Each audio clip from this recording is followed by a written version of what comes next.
Good evening, everybody. Welcome on back to Gundown UK. It is, of course, the season finale, the post-mortem of Arsenal's frankly horrendous season, shall we say. Tonight, we're going to have a plethora of guests on coming in and out of the stream.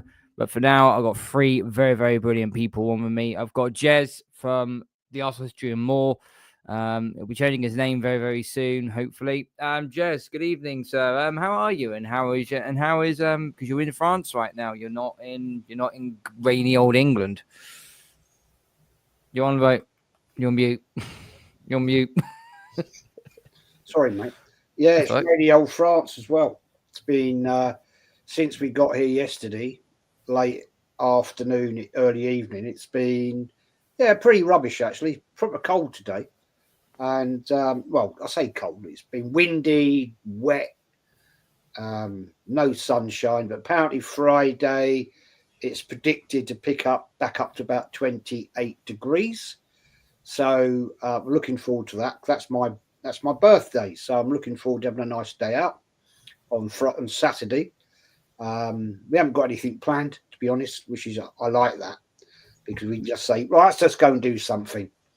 It's nice. But as I said to you, gentlemen, backstream, I decided to go and light the log fire tonight. And some little scrote, whilst we've been away, has nicked all the logs.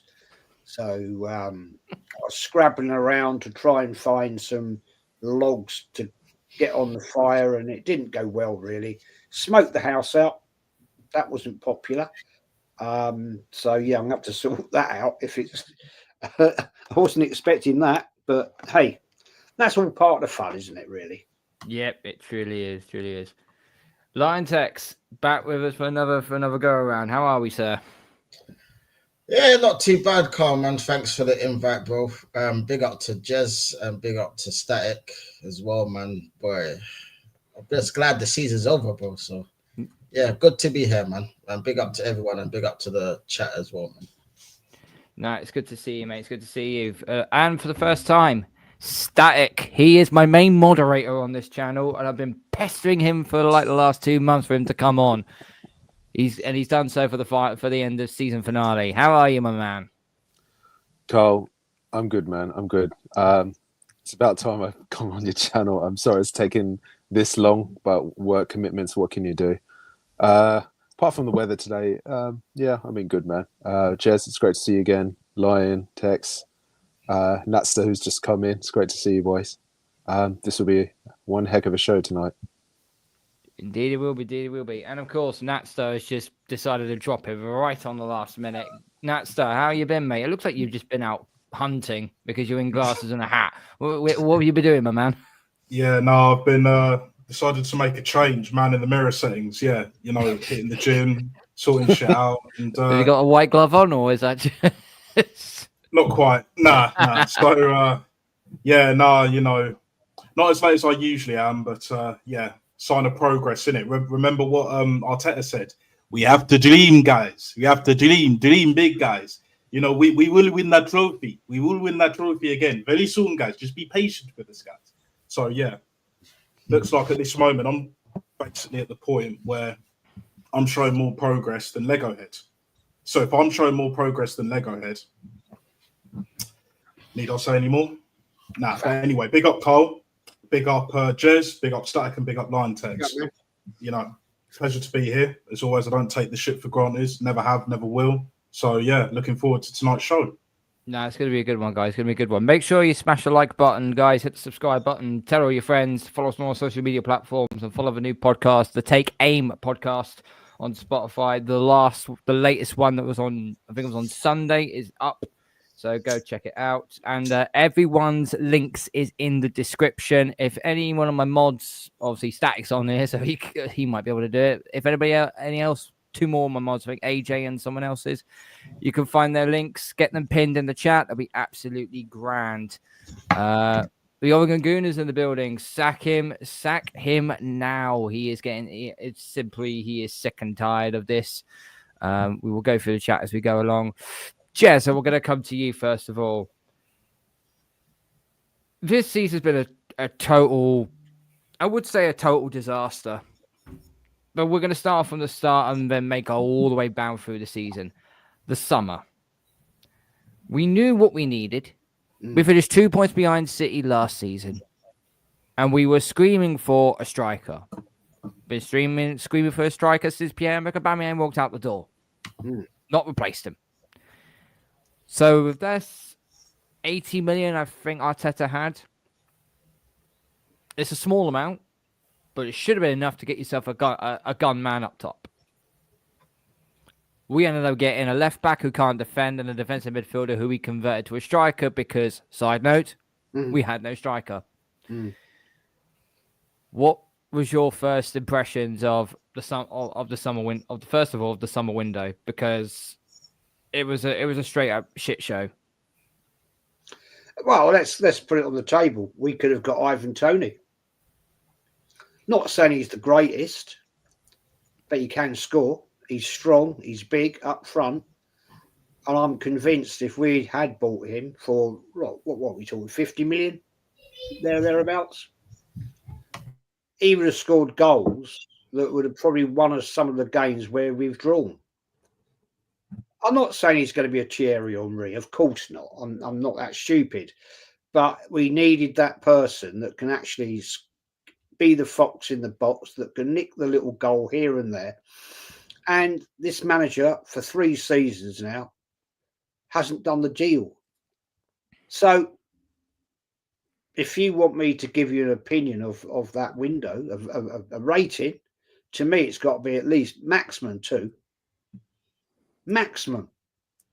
He knew we had a weak squad. He got rid of players that we could have used this season.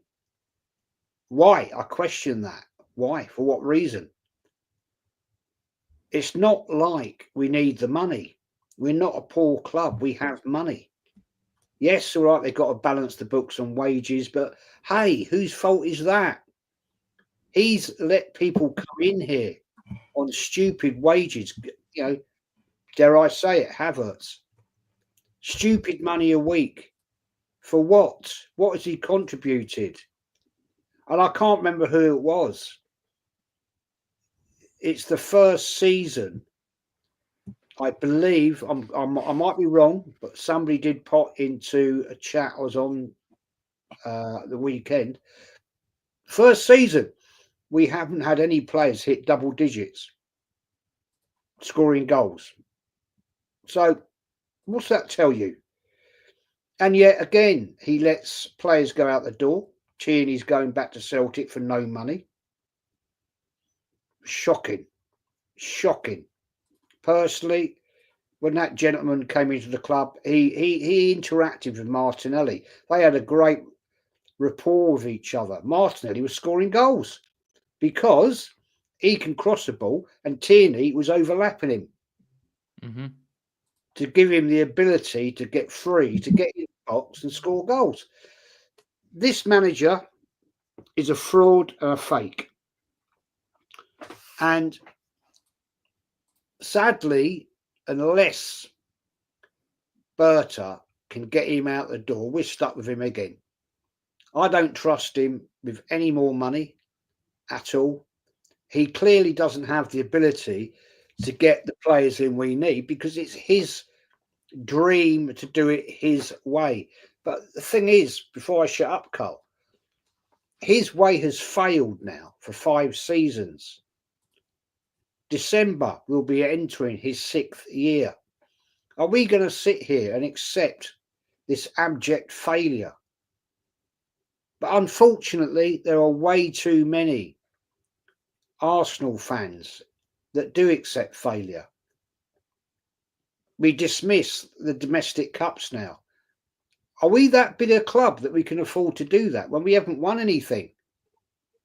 We haven't got out of the 4th round of the FA Cup. This guy fails most of the time in the 3rd round. We went out to a 10-man team, Man United, on penalties. Shocking. Especially after what Man United have achieved this season. Nothing. We should have absolutely destroyed them. But went out to Nottingham Forest. Sorry, I lie. Newcastle United. I like Newcastle, but we should be beating them in a 2-leg semi-final. No, we couldn't do it. This man is an arrogant man, and we ain't going to change anytime soon. I'm very sorry to say that and disappoint everybody, but you know they'll get along, gang. They'll all be praising it up for the next season, and that's all I can say about it, really.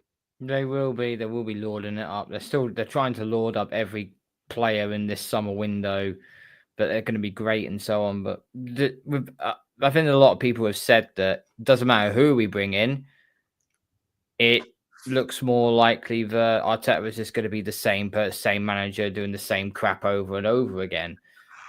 We know that he ain't going to get the best out of players. He got given a golden opportunity to give Ethan and Wembley the minutes that he actually needed, maybe even force the position of Martin Odegaard because he's been playing absolutely god-awful this season, and instead reverted to give him 5 minutes, maybe 10 minutes coming off the bench. I think it was something like he's played like a grand total of just under 900 minutes throughout the entire season, which if you look at it, it equals to around about 11 games, roughly. That's not enough for a 17-year-old who's trying to make an impact. Static, we'll head over to you. What was your first thoughts on the window? Because obviously Calafiori was a typical player who you see him in the World Cup and you think, oh, well, he actually had a decent World Cup and so on. He goes to a big side and after that World Cup and then he falls off a cliff. Well, I don't think Calafiori was off a cliff. I think he was just on the floor still when we bought him because he was average at best.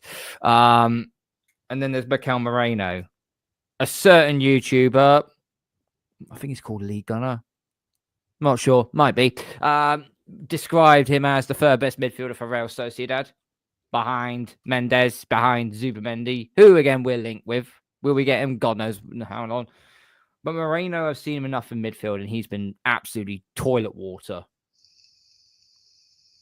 Again, this manager is misprofiling players. And talk about this 180-page dossier. It just hasn't been good enough, has it, bruv? I mean, you took the words right out of my mouth, Karl. First of all, it was actually the Euros, not the World Cup that Calafiori lost. That's fine. It's all the same. But he was all right in the Euros. But like I said, I never wanted Calafiori in the first place because it's just the fact that we've already got too many defenders as it is, and the fact that we still had Zinchenko at the club. It's like, what was the point of signing him? And also, but yeah, to sign him was just a waste of time, and to sign Mikel Merino as well was just another waste of time. Like these the wrong players we did not need. We needed wasted money on both players when we clearly needed a striker as well as another winger to compete with Saka as well as at least a 10. Because Odegaard, I'm sorry, he is not a 10. He's an 8. He's not consistent enough to be a playmaker at a 10 from what I've seen. And I've seen compared to, for example, James Maddison. Now, I'm not saying we're going to get James Maddison, but obviously, if I could always compare Odegaard and Maddison and just two very different players, and I think that's Rashid. But yeah, just the transfer window itself, I personally gave it 0 out of 10, and I still stick with it because, like I said, we didn't do what was required to to go for the league this season. We failed yet again. He did fail. Northside and Rashid have just arrived into the building. Good evening, gentlemen. Hope you two are good. We'll get to you as soon as we can. Lion Tex, we're going to start off with the first little part of the season, okay? You can always tell from a team how they think they're going to do by setting the tone in their first 1 or 2 games. That Wolverhampton game was, well, we won 2-0, but the scoreline literally covered up the performance that it was. It was mediocre. It was mediocre. It was depressing, and we kind of looked at it and gone, "We're not in for a title race here." And Matty Southern Gouda, big up to Matty. He said it from day one. He said we're in a top 4 race, not a title race. Yeah. Yeah, that's the thing, Karl. Like, I said the same thing from like the end of last season. I was saying that we ain't gonna achieve nothing with this manager. Because at the end of the day, yeah, this manager is just not good enough, bro. And we saw by the summer, yeah, we needed a striker. Man's buying 2 defenders, well, defensive players, and out of form fucking Sterling, who Chelsea didn't even want. And that was a panic buy because we flipping left it so long without signing any players, bruv. We wasted the whole of that summer, doing jack shit, bruv. And then we're surprised when the season goes where it is. We all knew that injuries was going to come. You know what I mean? Ben White was playing with an injury for the first 3 months, bruv.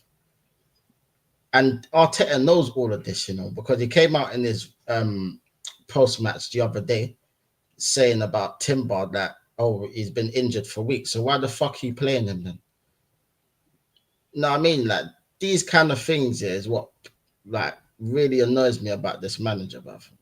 That's why I don't want him here, bruv, because he's not good enough, bro. He is not good enough. Like, he just runs all our players into the ground. You know what I mean? Like, he has his favourites. It doesn't matter, like, who's on form or who's not on form. If you're his favourites, bruv, you're playing every game, bruv. Like, it's a joke, man. Honestly, like, the first part of the season was like, it was just a sign of things to come, really and truly. Because the performances were crap.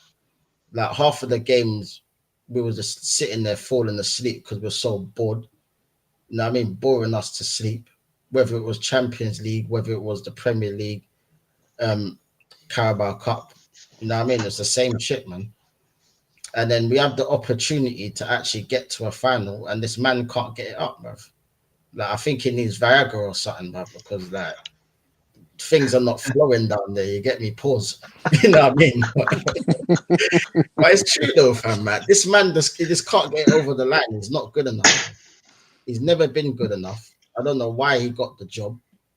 Like, and the PR for this manager has just been sensational since he's been there, bruv. I can't lie.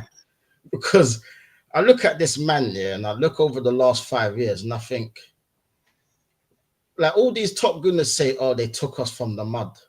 They don't seem to realize he's the one that put us in the mud in the first place. He's the one that finished 8th. It wasn't Emery. Emery got sacked. You still finished 8th. Yeah, we won the FA Cup. And then you finished 8th again. You know what I mean? So who's literally put us in the mud? You did, bruv. You know what I mean? And all you're doing is trying to undo your fuck-ups, which is still amounting to nothing, bro. So we've just wasted 5 years of nothing, bro. While we're watching all of these teams, winning trophies ahead of us. But people want to explain the 5 processes. It's mad, fam. Like, did Crystal Palace need the process? No. No. You know what I mean? Did Newcastle need the process this season? No. Did Tottenham? This is the one that triggered me the most, the fact that Tottenham won the trophy. And that was it for me. Like, I just stopped. I was just like, you know what? I'm not doing this no more. Like, no top goon has ever chat to me about this team, bro. Don't chat to me, bro. You know what I mean? You cannot make no more excuses, bro. The excuses are done. They were done long time ago. You know what I mean? But they're fully gone now. You know what I mean? So he's just biding his time, fam. It's only a matter of time before this man is sacked, man. And I can't wait. You know what I mean? Because I've waited long enough. And I don't even really want him to get this next season, but I know he's going to be here. So he's just going to finish himself up, man. Shang Tsung and that, bruv. You get me? So, like, it is where it is, man. But, yeah, it's just get him out, man. Just get him out. I'm tired, bro. Yep, I think we're all in the same boat as you, mate. Andy G's put in a very good comment here. Did you see how much money the club is getting for finishing second? I think it was something on the region of about 187 million, I think. That was what they were getting in their winnings, which if that is the case, then we should be using that towards getting better players. But we know where that money's going to end up going, don't we? It's going to end up in the Cronky's back pocket. It was going to end up going to the new added additions to the Emirates Stadium, making it bigger and so on. But we'll get to Reshi in a minute. Nat Star, big up, man. Hope you're well. There's been some excuses from the top gooners and so on regarding of injuries, red cards, dodgy VAR decisions. There's a lot of people have been saying, "Oh, it's all to do with that," that's their copium and so on. I'm about to debunk this theory right now, so I'm going to bring something up here, and I want your say on it. Sorry if I cover anybody's faces in this one.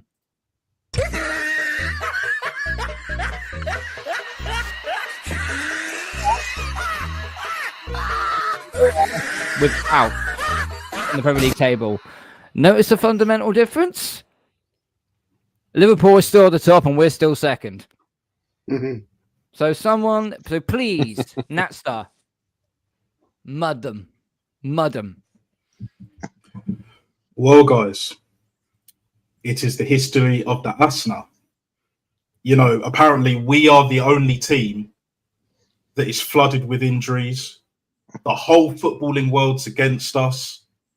Do you know what I mean? Like it's ridiculous. It's like no other team on the planet, never mind in Europe, has as many injuries, has as many like suspensions, has as many refereeing decisions go against us than us. Why always Arsenal? Like, do you know what I'm saying? Victimhood FC, bro. Do you know what I'm saying? Never mind no pressure FC. We are victim FC, bro. Always the bridesmaid, never the bride. Remember that one, guys? Remember that? Yeah. So back once again for the Renegade Master and all of that. Like, for me, doesn't shock me. But then looking at this table right now, you know what they're going to say, guys? You know what they're going to say, right? Oh, but if we got like an extra win with that in mind, then we would have won the league. Well, no. Other teams, mainly Liverpool, who won the fucking league, would have done enough anyway to do the job like they already did. You know what I mean?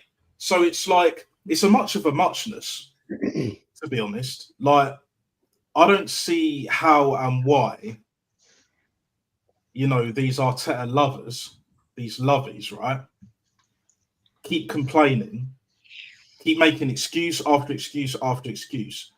I'm damn near sick of speaking about it, to be honest with you. But at the same time, we know what's going to happen next season. Leatherhead will still be here.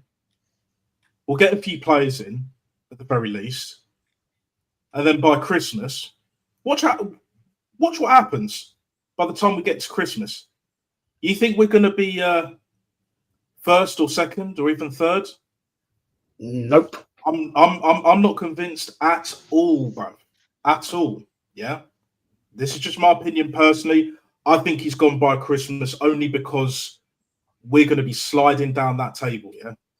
Best believe that.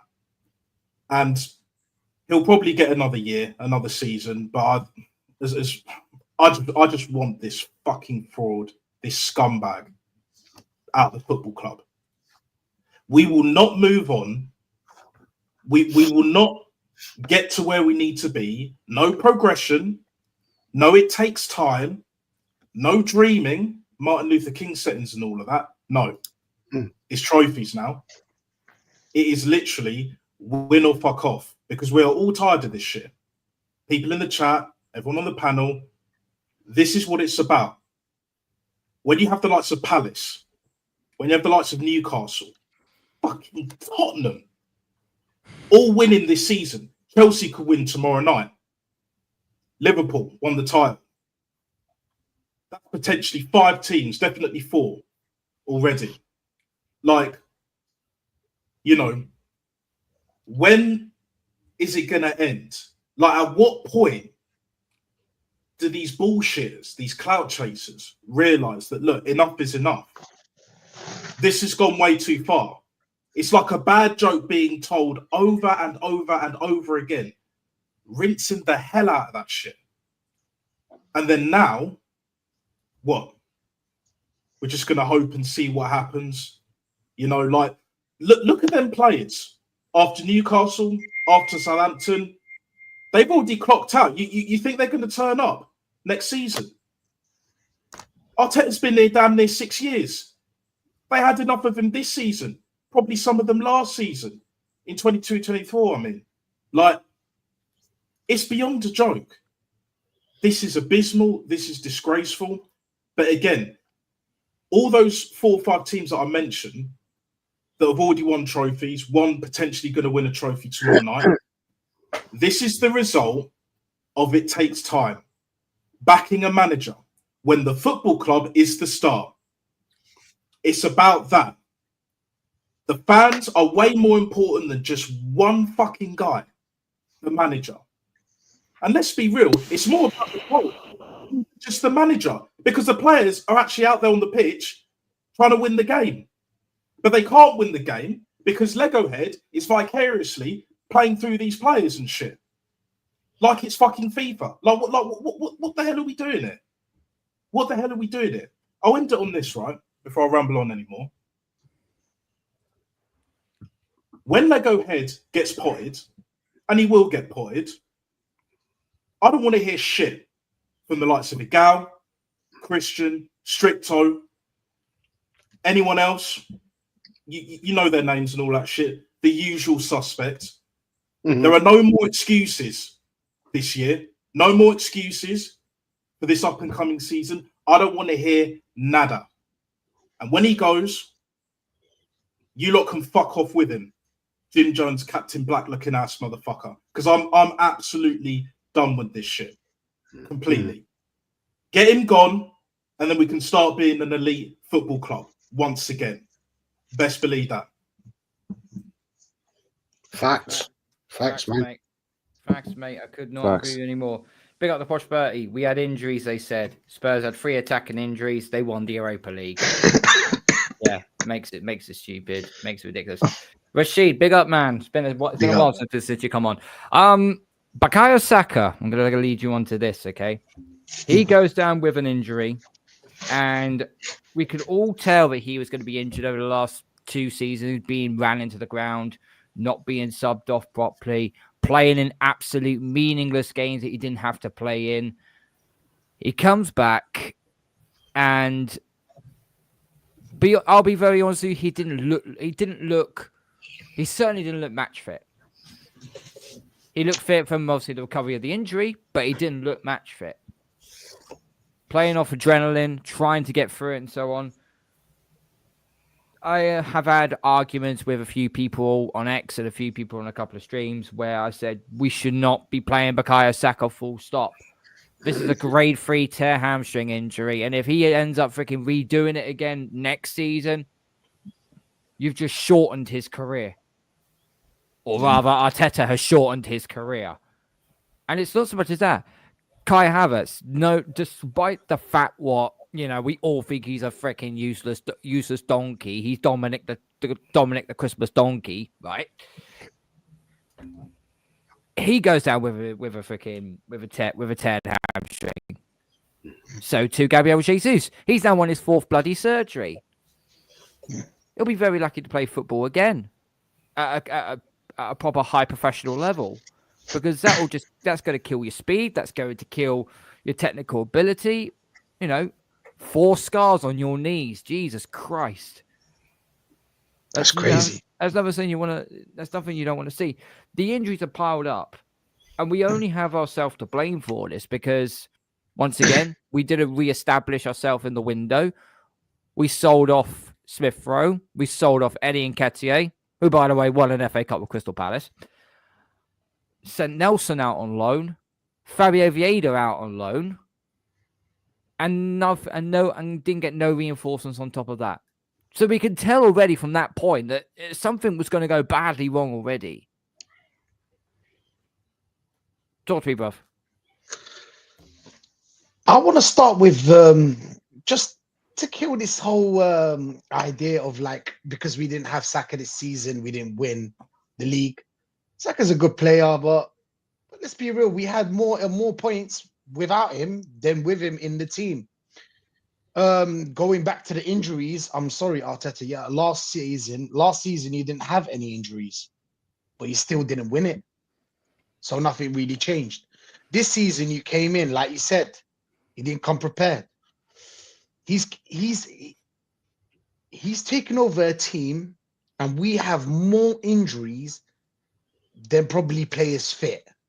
You've got Timber out with an injury as well. Declan Rice. These players are never going to be the same. Well, it's a 50-50. They might be the same, they might not be. So this manager has killed the talent that we have in this team. That not that much, not a lot of talent, but like players, for example, Timber, for example, Rice, do you know what I'm saying? Saka. These are the kind of players that are very crucial for the team. And now they're all out with injuries. You can't even sell on these players. Not talking about even Havertz, Gabriel Jesus. These are all dead players. You can't sell them. You can't sell them because they're teams that are going to come in. They're not going to give you the money that you want. We were talking about it on no stream. We were talking about Berta. Well, Berta used to work with someone called Diego Simeone. Simeone used to get players and make them better. Make them better. Who's really better on this manager? If he's not better, he's injured. The best ones that he has are injured because of constantly playing them. Constantly playing Saka. Because when we told them, do you want a player to compete with Saka and Odegaard? Oh, but you'll affect his progression. These fans said it too. They said that it will affect his progression. Go back 3 years or 4, around that time. There are fans out there that said it will affect their progression. Do you know what I'm saying? It's crazy. It's the same fans that said, I would rather keep Martinelli than get Mbappe. You look at the Champions League, yeah? Inzaghi spent 200 million, won 2 trophies, won 2 finals. You got Hansi Flick, phase 1, won a trophy, got to the semi-final. Phase 1. With a bunch of kids. You can't tell me that it was already when he came. A bunch of kids and a 40-year-old striker. I know he's not 40, but the point is like a very old striker and a bunch of kids. He got the semi-final. And he won the league. You go to Luis Enrique, phase 1 again. Oh, but they have money. It's not the same. But my friend, Arteta had the money. Right now, all of us can agree that we need, not just all of us, most of the Arsenal fans will agree, we need at least 7 players, 7 or 8 players in this team. Why? Because this manager has misspent the money. The players that we bought that were shit, that were unnecessary for the team, didn't even use them. Let's be real. He didn't even use them. He didn't use Lokonga. He didn't give him time like Odegaard. Why didn't he give him time like Odegaard? Regardless of if he's good or not.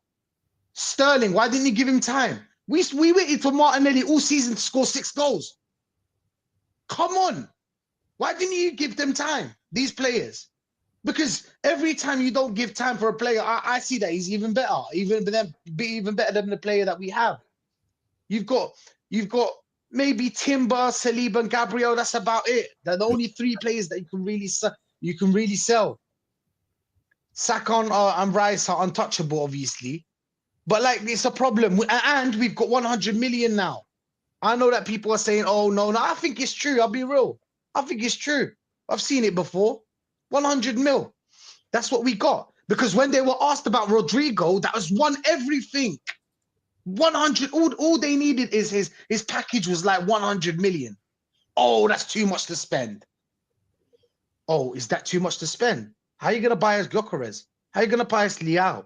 How are you gonna buy us this player and that player? We need 7 players, bro. We need 7 players. Then most of them are gonna be shit. I would rather you buy me 3 players that are top class, world class, right now with this team, yeah? 3 players that are world class or 2 players that are world class that can have an instant impact right now, like Rodrigo and Gyökeres. Instantly, the team is better. And then get us this project players. Do you know what I'm saying? This is how other teams run.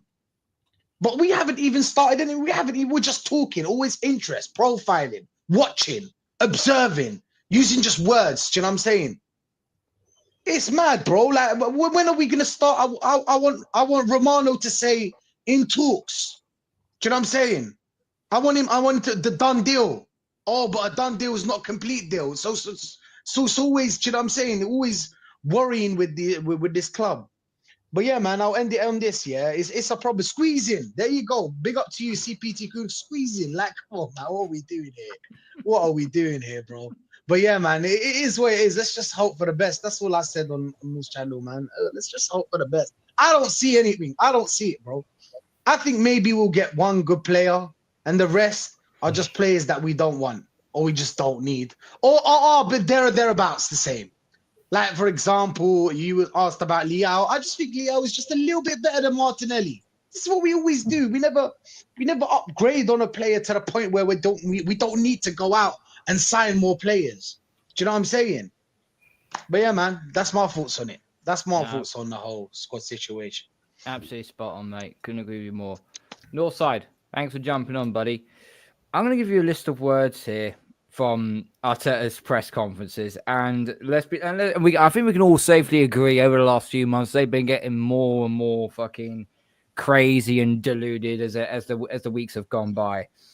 Vibes, incredible positivity, circumstances, percentage, value, everybody, togetherness, family, build, best of the rest. That's a fucking new one in itself. Goosebumps, excitement, tummy. Club needs to act like a big club, and so on. All these words, all these phrases that he is using, is nothing more than flipping gaslighting. It's nothing more than straight up narcissism. And we've said this for time now, is that you can tell when a manager is under increasingly amount of pressure by what he says at his press conferences. You know, I recall when we had a new manager for my NFL team, the first few press conferences, I was like, nah, this guy's not floating my boat right now. And it took me 7 weeks to realize he was not a good coach. I wanted him out after 7 weeks. This manager has gotten worse and worse and worse in every single press conference. And some of it is just cringy. Some of it makes your blood boil. And some of it we're just rolling on the floor, picking up our kidneys. What do you say that? What do you say that, Northside? He can add the word loser to his list of words. Because that's all it really translates into. Loser. You're a loser. You know, and the thing, you look at Arsenal, you're like, what are we? What are we? Because everyone of my generation from the 90s, we were known to play good football. We unearthed really good players. We were at the forefront of getting a lot of players, French players, into this league. We could see value in players, you know, some teams overlooked or didn't want to give enough chances, like Thierry Henry. And the type of players we used to bring in, we saw Man City get into money, going and getting our best players, Clichy and players like that. Those are the kind of clubs like Chelsea, Man City, Barcelona. They used to come to Arsenal and try and take our best players. That was the level of the players that we used to recruit. That was the type of level of players that clubs went. We had a striker that Fergie said, you know what, I need that striker to win the league. Is any of the top teams right now take any of our strikers? Any of our midfield, could any of them replicate what Wilshere done against Barcelona? Cooking that Barcelona team by himself. Can any of our midfielders do what Alex Song did when we got rid of Fabregas and he was holding it down as a DM, holding it down and creating opportunities and cooking? Has any of our strikers got the ability, the striking ability of Podolski? Has any of our wingers got the ability to take the game by the scruff of the neck like Alexis Sanchez? Is any of our wingers on the same level as Antonio Reyes or Pires? Are they? I don't think so. This club is not, even like I said, even from my generation, it's not what it used to be. We don't play the best football in the league. We don't scout players and make them genuine world-class or top players.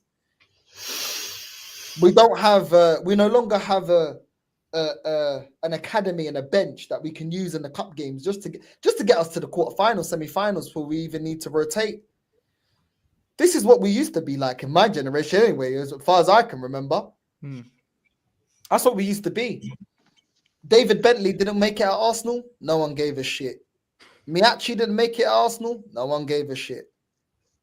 No one cared. You're either good enough or not good enough. Carlos Vela didn't make it at Arsenal. No one cares. Sell him to La Liga.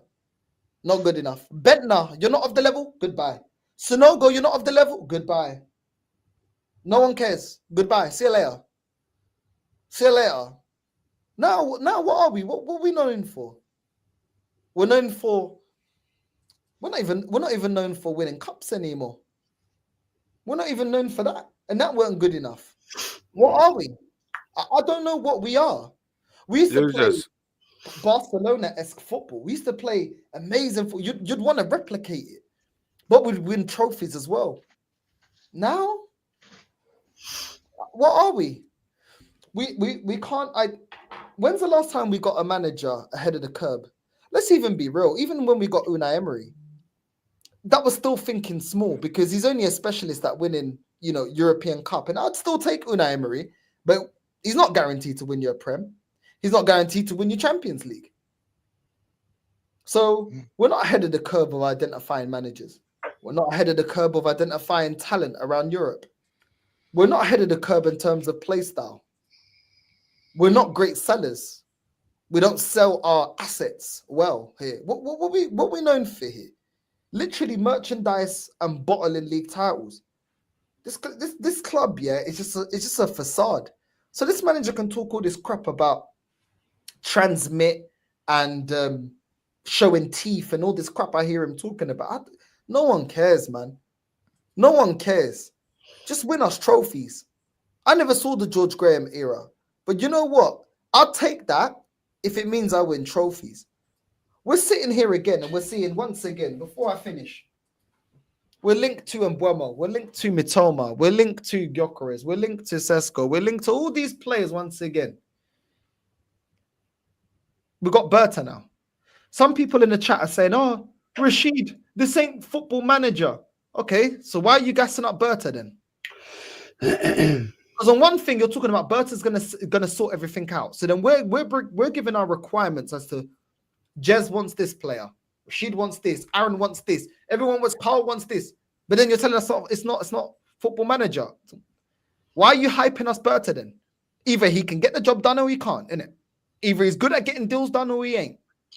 It's almost like they're gassing it up, but then as soon as we're putting expectation, then they're like, calm down, guys, calm down. You know what I mean? Don't ask for too much. Ain't Football Manager. What do you not want? You want the best thing. You gas up this manager being the best in class. You tell us Berta's an amazing sporting director.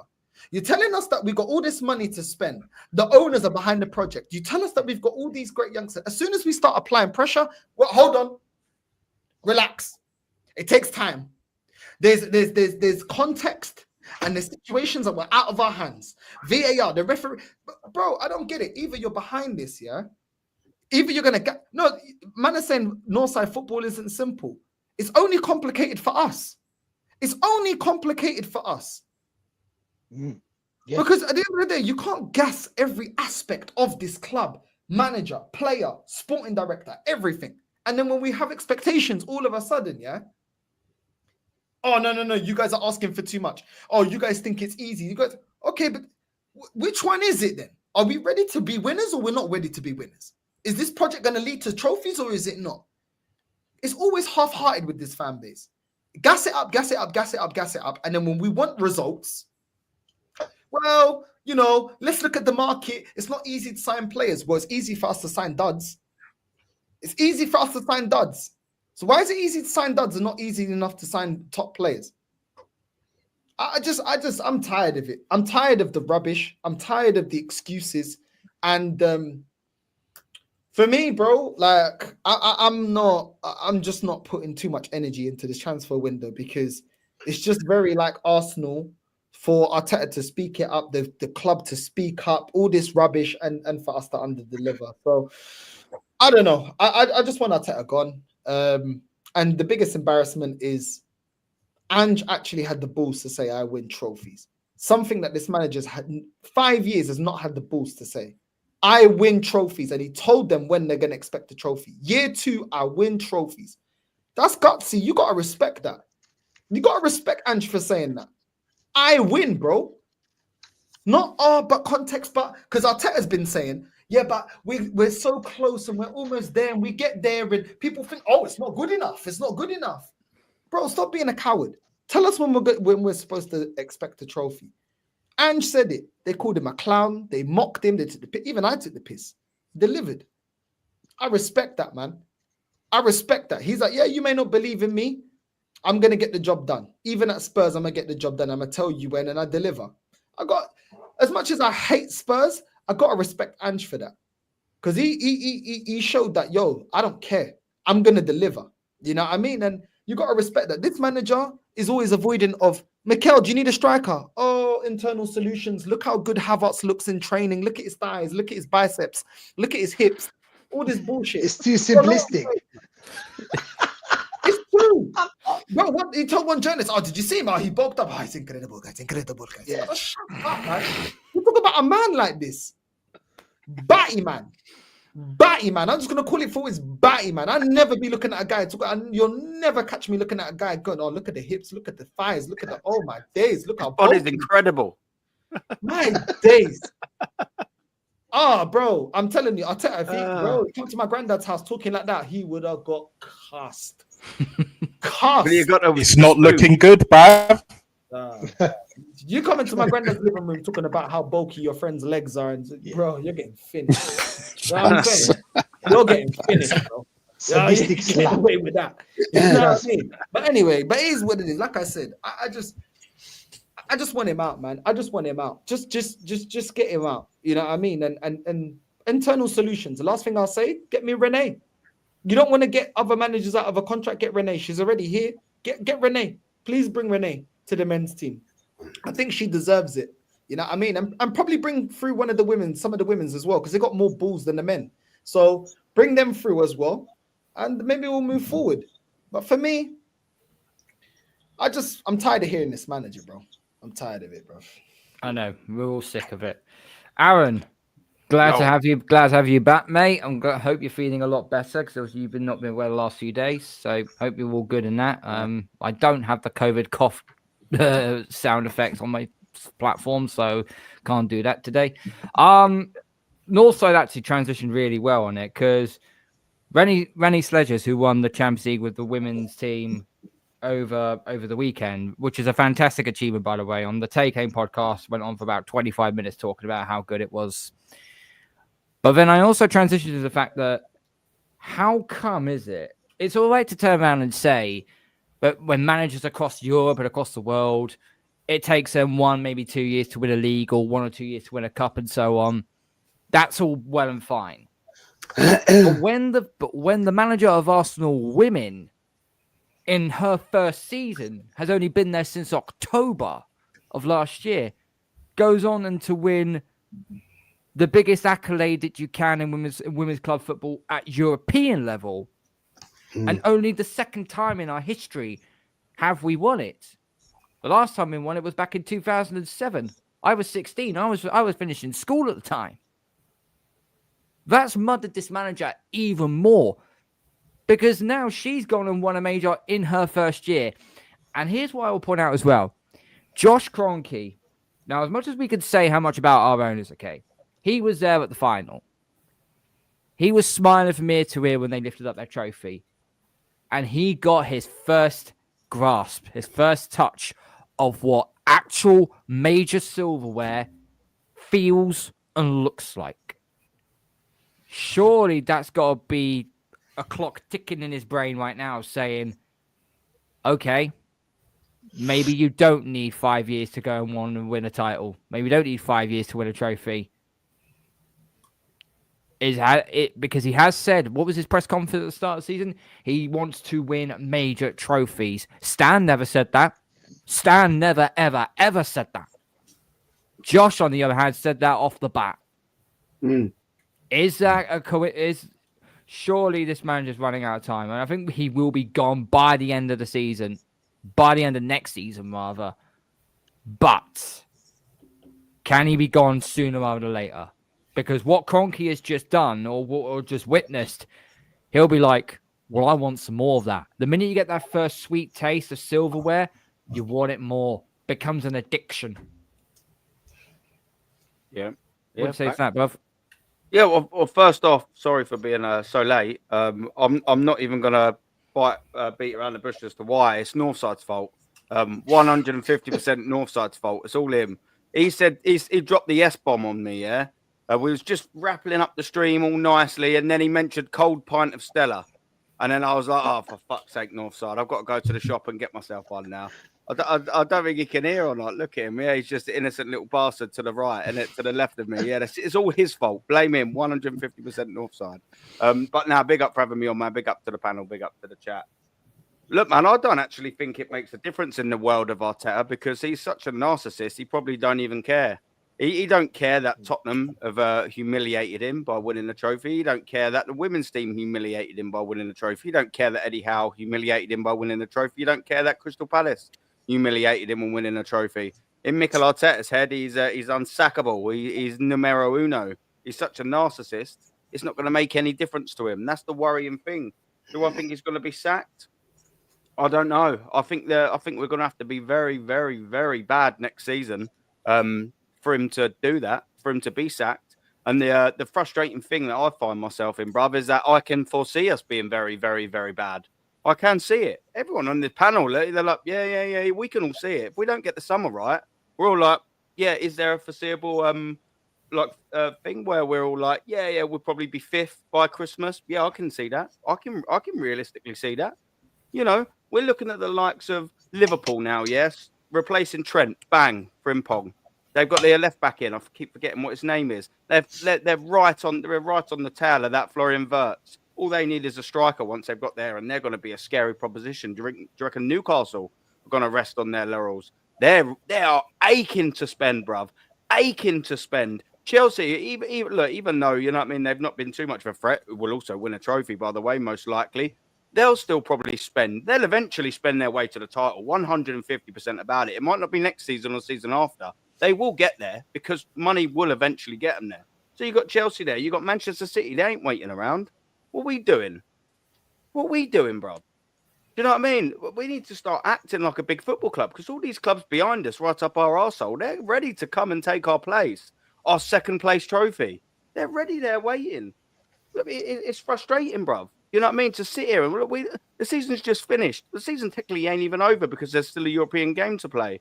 And we're all scratching our heads thinking, for fuck's sake, I'm dreading next season. We don't win anything. I wish the ladies winning that European trophy would spark something in top of their head to get some wheels ticking over and Arteta's going, oh, yeah, shit. Yeah, it does take time. Bro, I've already done a show about this. Since Kenny Dalglish got promoted and within 3 seasons, he won the Premier League, to Alex Ferguson winning it, to Arne Slot winning it. On average, it takes every single manager 2.2 years to win the Premier League. And that's with trophies all in between. We're at 5.5 under Mikel Arteta, and we're nowhere near fucking closer. In fact, we're getting further away from it. How do I know we're getting further away from it? Because we've won 8 games less than we have last season. We've drew 9 more games than we did last season. That's ridiculous. We've scored 22 goals less than we did last season. We've conceded 5 more than we did last season. We've got 27 worse off goal difference. We've got 15 points less than we did at this stage last season on 38. We're 8 points off further away from the league winners than we was. We're regressing in every single metric. Every single one of them. But not even just like, oh, we're 1 point behind or 2 goals here, 2 goals there. Some of them are 20s. They're in their 20s. That's a fucking drop-off. That's not 5 or 6 goals. Like the defence, you could say, oh, yeah, 29 conceded last year, 34 conceded this year. You know, it's still not better, but it's mere. The goal's 22 less. 15 points less than last season. This ain't no tiny little gap. That's a fucking landslide. That's regression. That is proper regression. Look at us getting humiliated. We found out that we are at best 150% at best a quarterfinal side. Do you know why we're at best a quarter-final side? Because we got taken the fucking piss out of in every single leg that we had. Newcastle home 2-0 took the piss out of us. Away 2-0 took the piss out of us. PSG 1-0 took the piss out of us. PSG again took the piss out of us. In all games, all 4 lost. Never really in any of them ties. If you added up that 360 minutes of them whole 4 games, we were probably in the tie for about 10 of them. It's ridiculous. And we're expecting to sit there and now go, oh, yeah, just because Berta's come in the door. Just because Berta's what?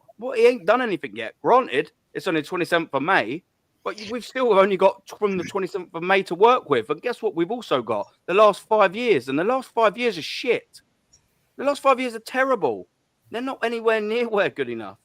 I mean, bro, to answer your question, I just think Mikel Arteta only thinks about Mikel Arteta. I don't think he cares about anyone else but Mikel Arteta. And do you know what the problem is with Mikel Arteta is? He don't learn. It takes him too long to learn if he does. And we'll just be walking into the same old shit next season. Because whilst he might have better players to play with, once Berta comes through the door, fingers crossed, he's still going to be the same useless shit manager. And that is just fact. And I bloody pray that his sacking is sooner rather than later, because this club will always, always, always be strained and pulled backwards while this prick's in charge of this football club. It's fact. Sorry for going on.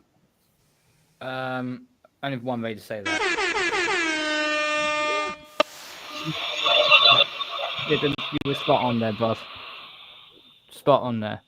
Frustrating. No, it's frustrating. It is completely frustrating. I've got some star chats to go through here. Aaron, you're not even streaming on your channel yet, and you're still getting some money. What's that? You had a couple of super chats that's come through on my thing here, and it's actually. I don't think they're on mine. Well, they came through my list here, and I signed it, and then it's like gone through. Okay, there was just two super chats of £2 each, so whatever. Although Jams was doing it again, predictions for 25, 26. I'm like, yeah, okay, whatever. Mate. One for me and one for Jez. One for you, one for Jez. Yeah, that sounds about right. Yeah. Don't send super chats on here for me. It's not my channel. Don't do it. Yeah. Please. No. It's not my channel. No, don't worry, guys. Don't worry. Oregon. So Dow's in the building. Sack him now, as we already said. Some are so guilty. Said embarrassing. Colt taking over Arteta in successful season according to AFTV. I mean, what it's getting stupid now because it is turning into a cult. What once is a following, it has now become a cult, and it's getting stupid. Why our fans also want every player the media mentions? Do we know any other player? Northside, I've jumped on your bench on your side of thing by saying, why don't we get Pavlidis? He's certainly a better technical player than Gyökeres, and he's got more to his game than Gyökeres has, and he will better suit our style better than Gyökeres will. But because he banged in nearly 50 plus fucking GA and whatnot, that's what these fans want. I mean, don't get me wrong. I think Gyökeres, it is a very, very, very good player. You put him alongside Isak at Newcastle, then you got a two-headed monster to deal with. That'll be perfect for him. That'll be absolutely perfect for him. He comes to us, he might struggle. Oshman versus that Portuguese league. Coventry man is not even a debate, but everyone wants him for us for big money. Go along and get along, idiots. Yeah, that's true. I've rated Oshman for a while, and he's doing pretty decently in the Saudi league as it already is. Would any of you lot take Victor Oshman? Nah, not for me. Yeah, go on. Sorry, go on. Yeah, no. I was just gonna say, yeah, like not for me. Like I've seen enough of him and how we play.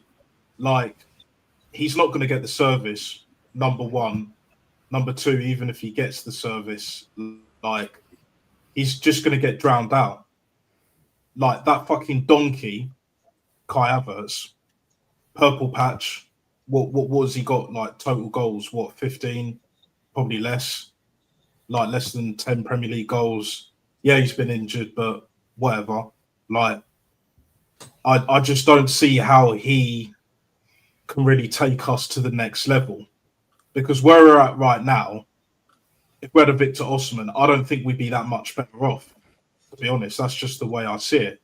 Whereas with a Victor Gyökeres, Pavlidis, whatever his name is, then yeah, we would be a lot better off. You know, because like to me, eye test is numero uno, and then the stats back up the eye test, not the other way round. Like the Get Along gang thinks that it does. And this is a problem with modern football. Modern football is beyond tapped. You have these fucking bozos with their fucking spreadsheets, like they're doing algebra back in school settings. You know, this ain't the Disney Channel, mate. This is fucking elite level football. Elite level football. And in elite level football, you've got to give us, the fans, results. Something to cheer for. Trophies. And after what the scum down the lane did only about a week or so ago, I'm not accepting anything less. I'm really not. You know, how many of these players do you honest, think we actually get? These players we're linked to, right? How many do you think we'll actually get? Sorry to interrupt you, man, but that's an important point. Look, this has gone on for way, way too long, for season after season after season. Happened under Wenger. How many of them? Osimhen, Gyökeres, Sesko. How many of them do you actually think? Supermendy. How many do you think you're actually going to get? Jez, I can answer that. I think we're worst going to case, get like a few, Jez, like 2 or 3. Worst case, yeah, boys, sorry, worst case scenario. Yes, it's right. Worst case scenario, boys, will probably get a maximum of 4 players, and that's still not enough. Yeah, but how many of them do you think we'd get? One, Sesko. Maybe one. Yeah, I'd One say or two. that. One or I'd two, say- Jez. I'd say that. No way. No way to. They would never put that kind of Probably money. one. It already told us. Rodrigo is too expensive. Let's put the cards on the table. Right, I've been saying this for a long time, over a season. There comes a point in time where a manager becomes notorious.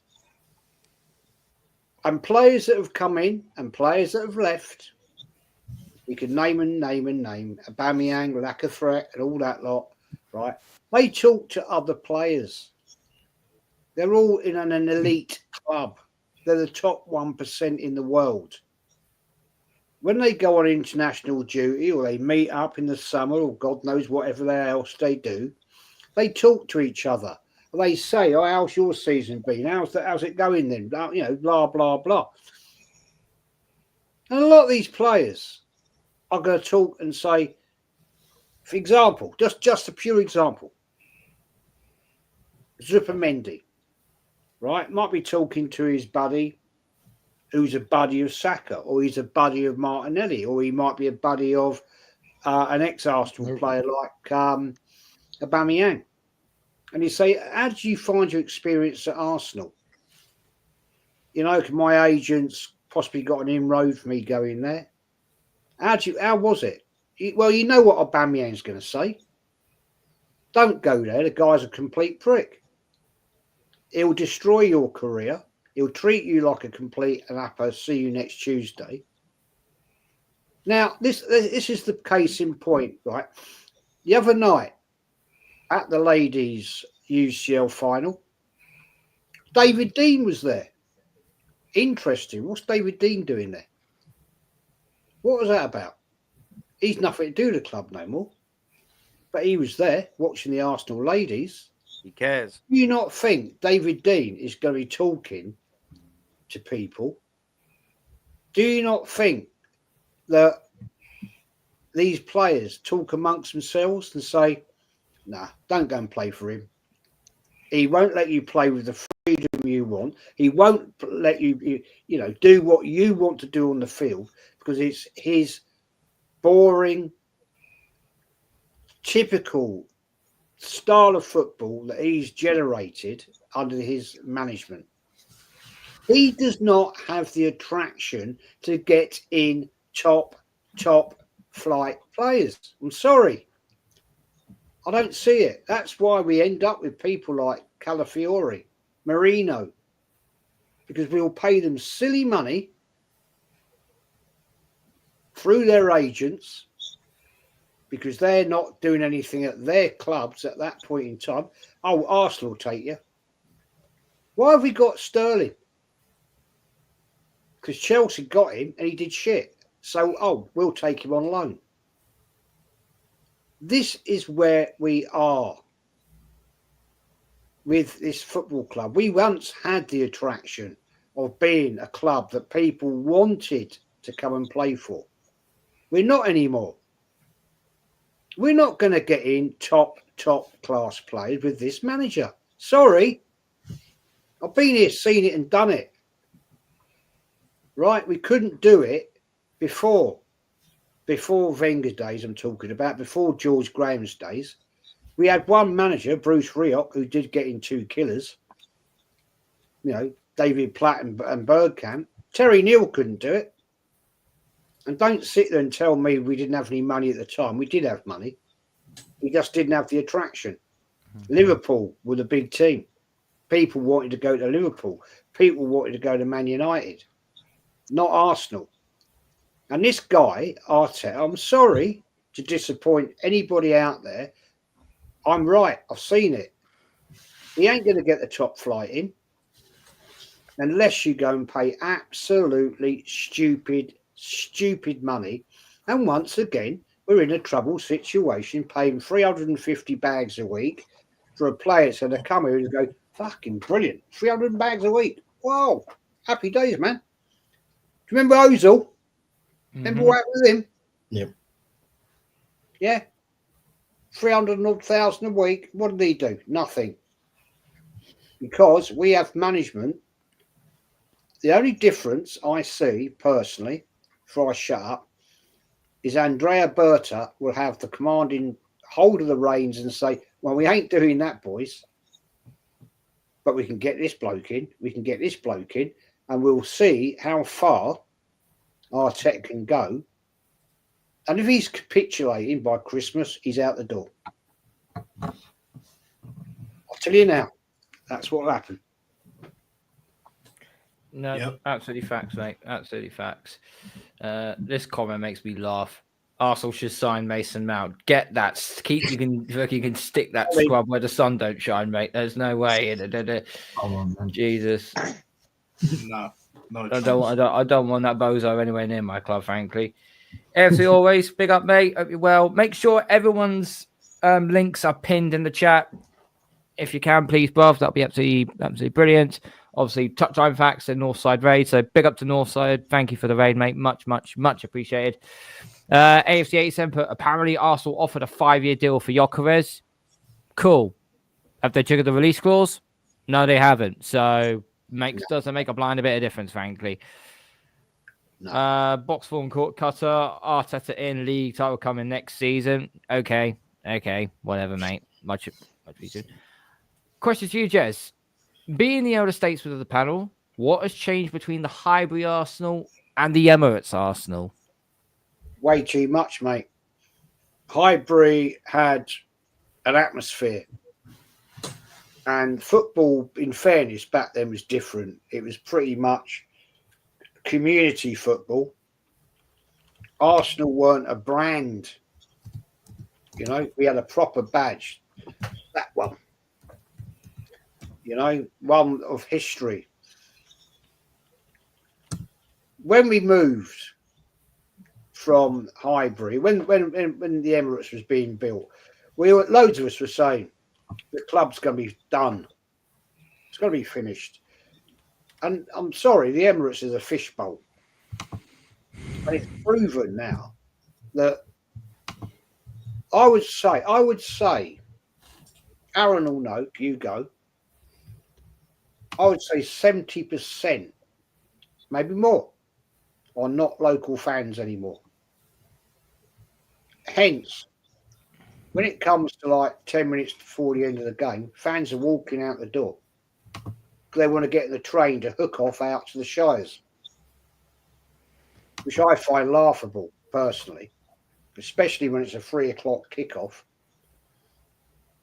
But the club died, man, when we left Highbury, because it had such history, had such an atmosphere. Any point in the ground, if you'd never been there, it is something special.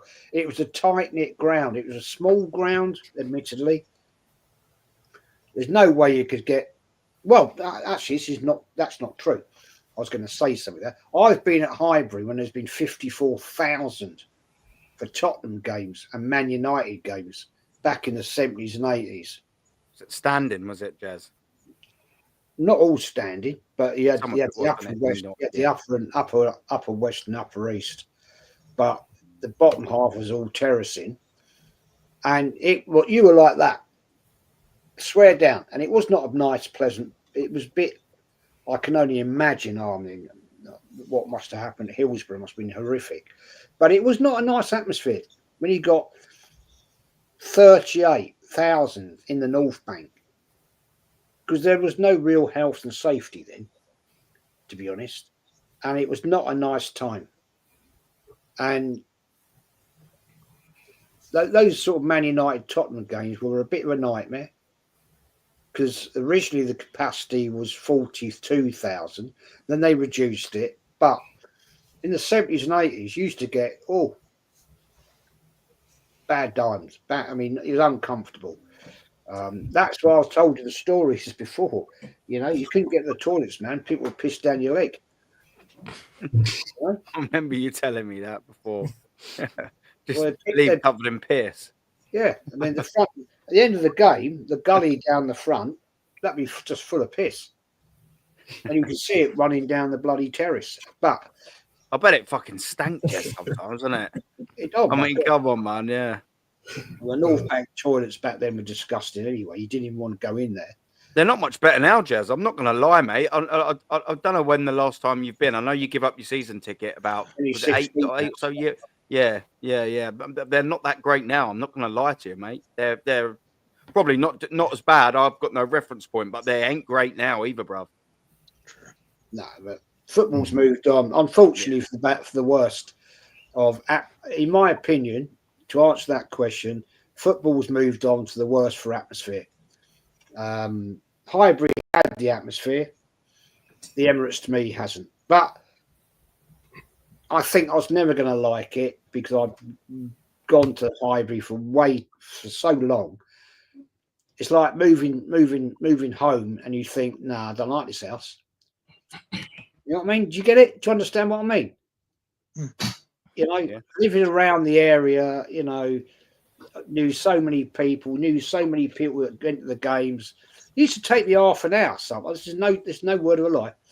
From my mum's house, my mum and dad's in Avenel Road, to get up Avenel Road into the concourse on the North Bank. It took me half an hour. You'd end up talking to people. You know, just chatting away. Then you'd have a bag of chips from a street vendor or a hot dog or whatever, and you end up chatting and all that. That was proper football, man. How much back in the day for a burger and chips? So I know how much it is now. It's about 13 bloody quid, even just from the vendor outside. How much was it back in the day? A little cheeky burger and chips. Probably early mid 80s. Probably about $3.75, something like that. I mean, the burger's great. Hang on. Hold up, Jez. Northside's got a bounce. Right, man. Northside, thank you for coming on, bruv. What have you got coming up on your channel, mate? Big up to the panel, man. Yeah, just more exciting transfer news tomorrow. You know what I'm saying? I'm tired of it, nearly, you wanker. I'm tired of it. I'll be honest, man. I'll be honest.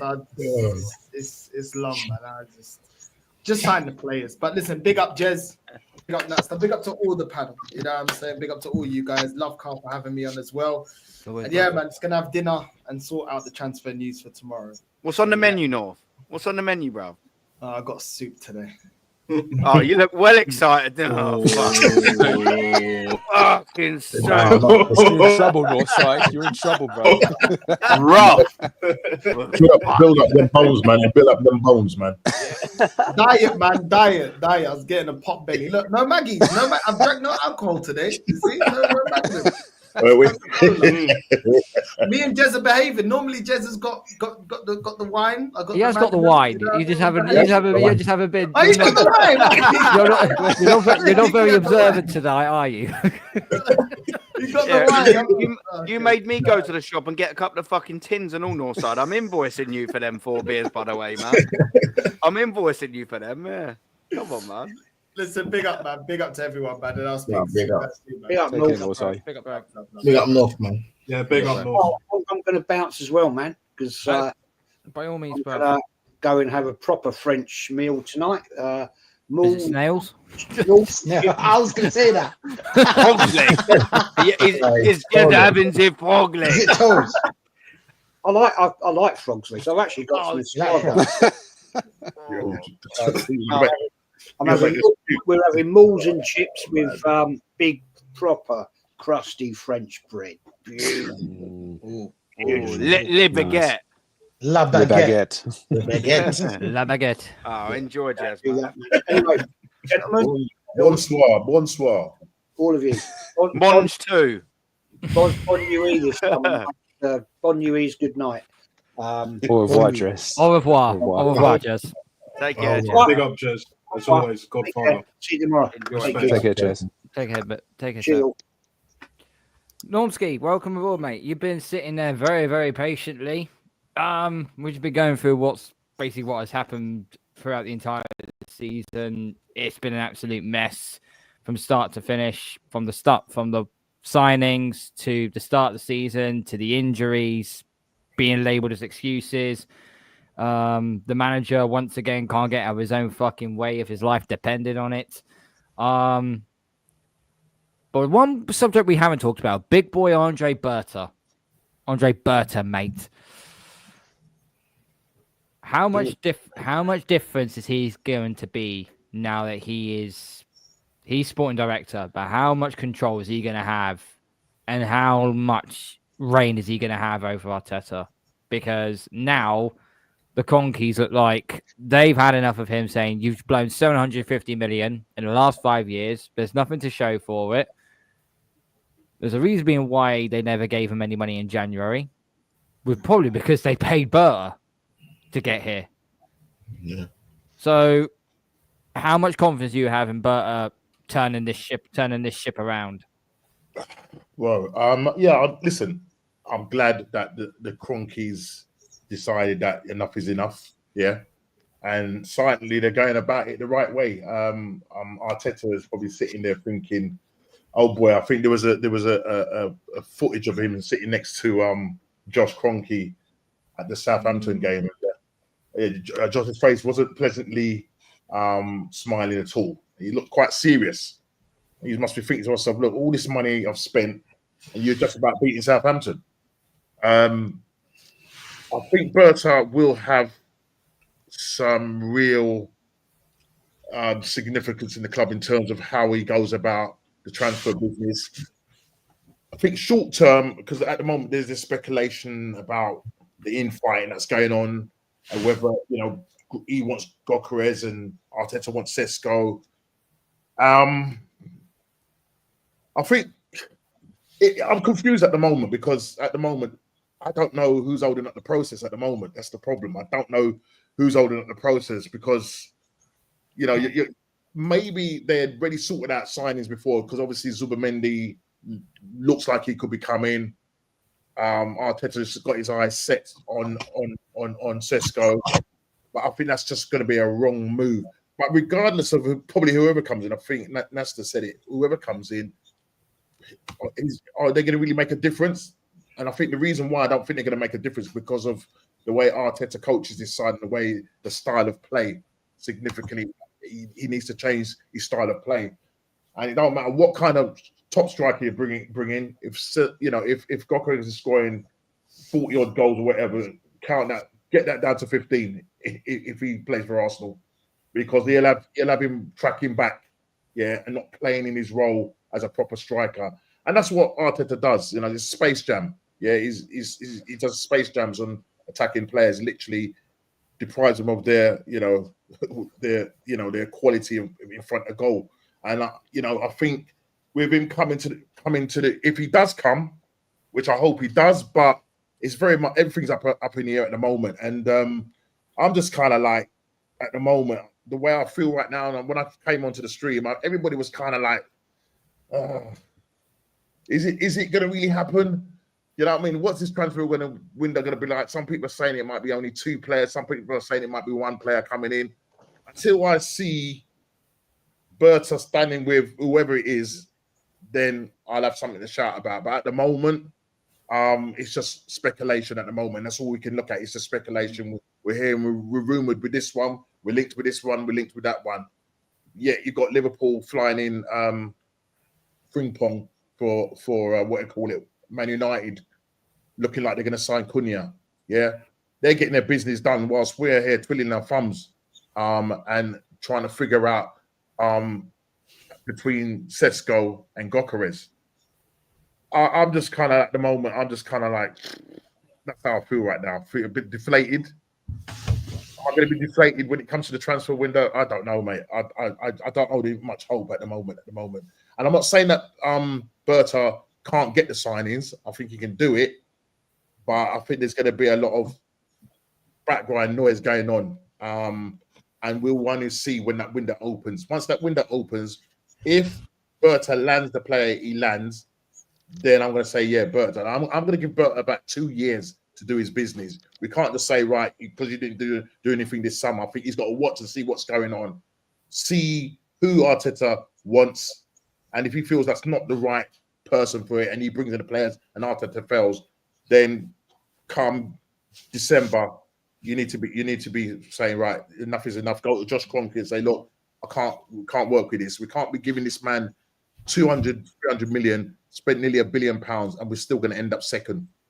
It's just not good enough. We might not even end up second, because I'm looking at other teams like Newcastle. I'm looking at Liverpool already. I think at the moment, the way Liverpool are going at the moment, I think they're going to be, for the next couple of years, be ruling the roost at the moment. So, yeah, I'm just kind of like, yeah, at the moment. Sorry about this, guys. Plus, I've had a really mad weekend, so I'm just like, I'm just cheesed off with the whole season, and I'm just cheesed off with the mutant fans just chatting rubbish, man. That's fine. I mean, comment here from the Face Jack said this is pretty much in a nutshell here. Gen Z have infested the fan base since 2019. They're one of the biggest issues. Look at Babs, Rory Talks, Crap, etc., and other content creators with huge followings. Big up the ones who aren't mutants. Well, there's 7 of us on the panel here, and I'm sure none of us are.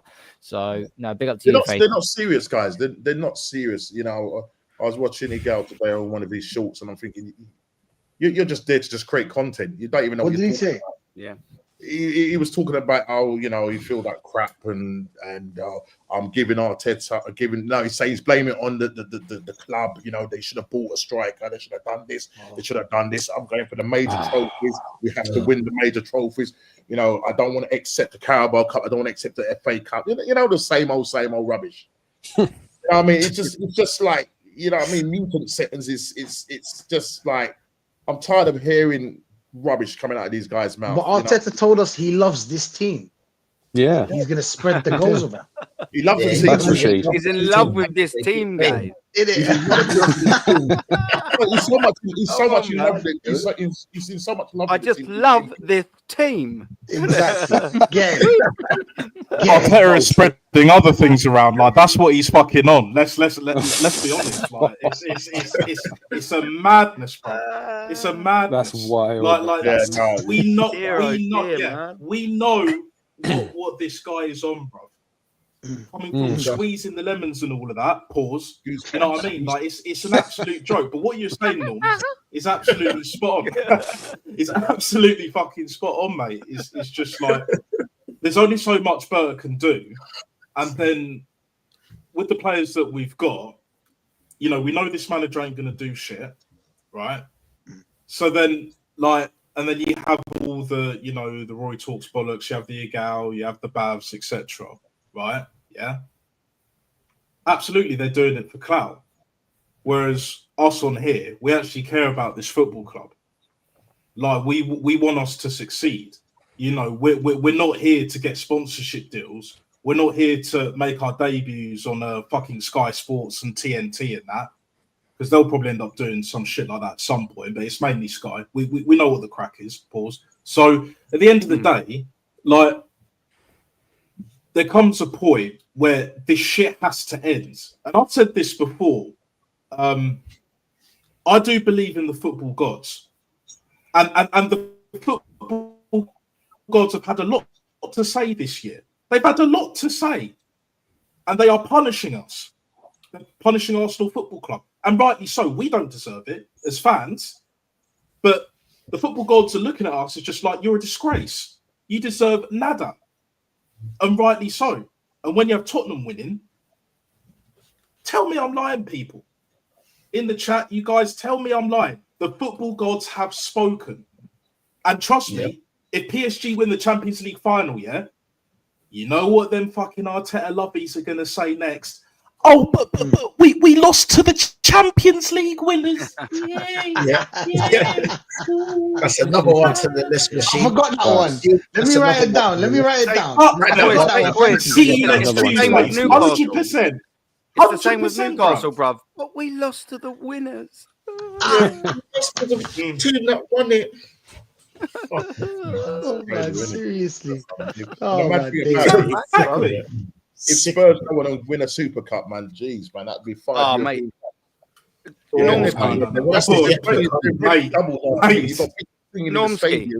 Yeah. If Spurs win that Super Cup, they will best our 139-year European pedigree in 3 months. That's crazy. That's Tottenham, you know.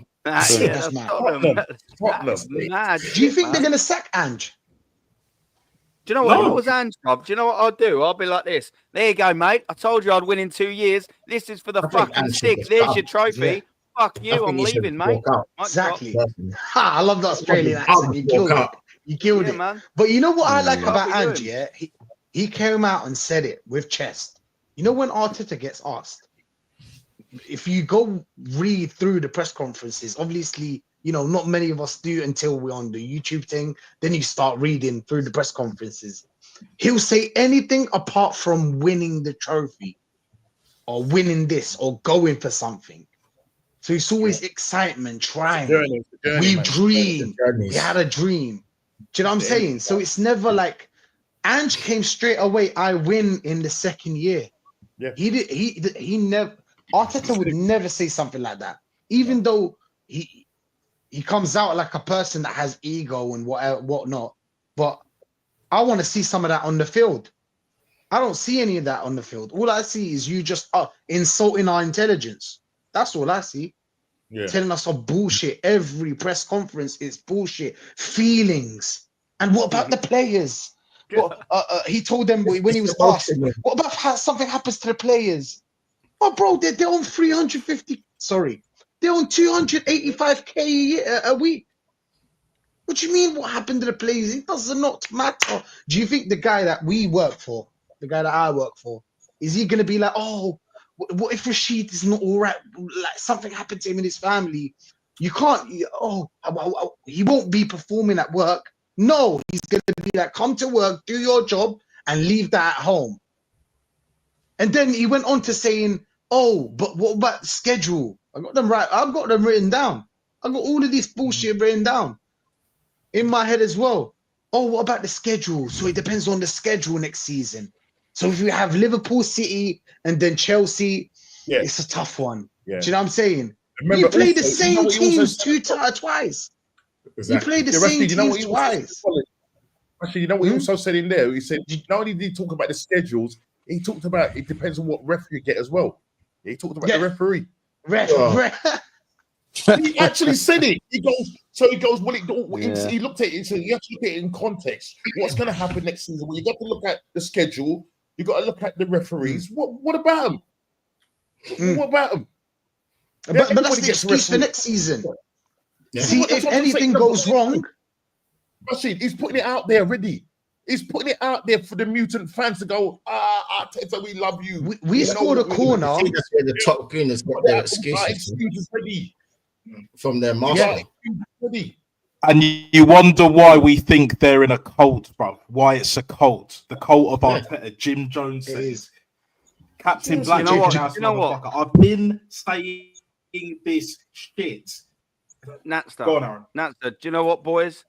I've actually come to the conclusion that we probably would have won the Carabao Cup if it weren't for that damn ball. No, oh, come on. The ball. The ball was so low. That was so.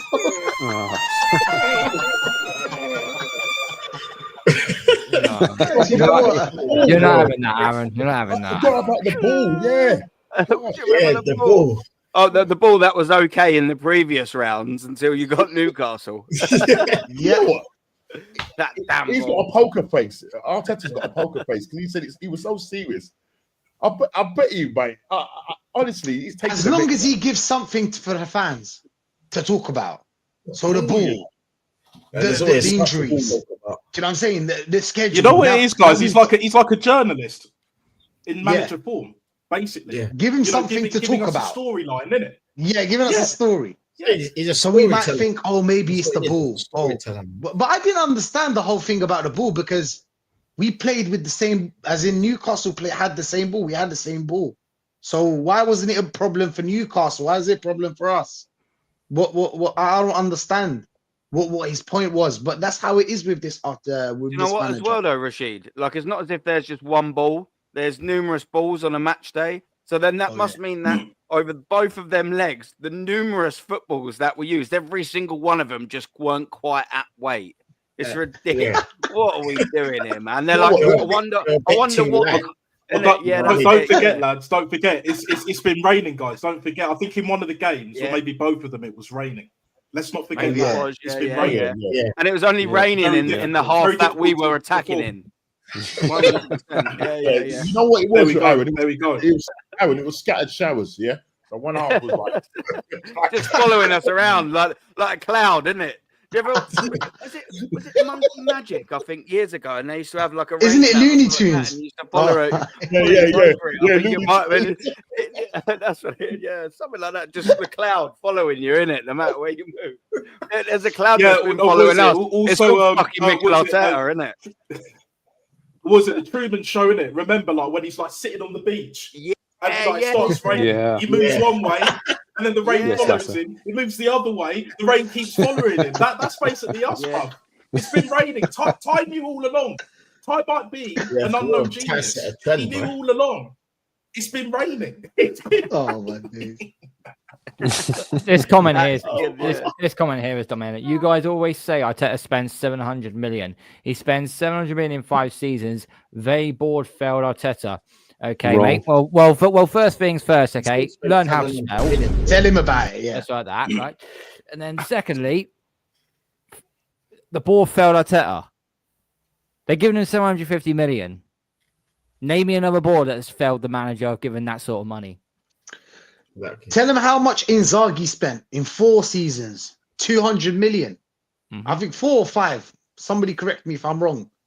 2 trophies, 2 Serie A's and 2 finals.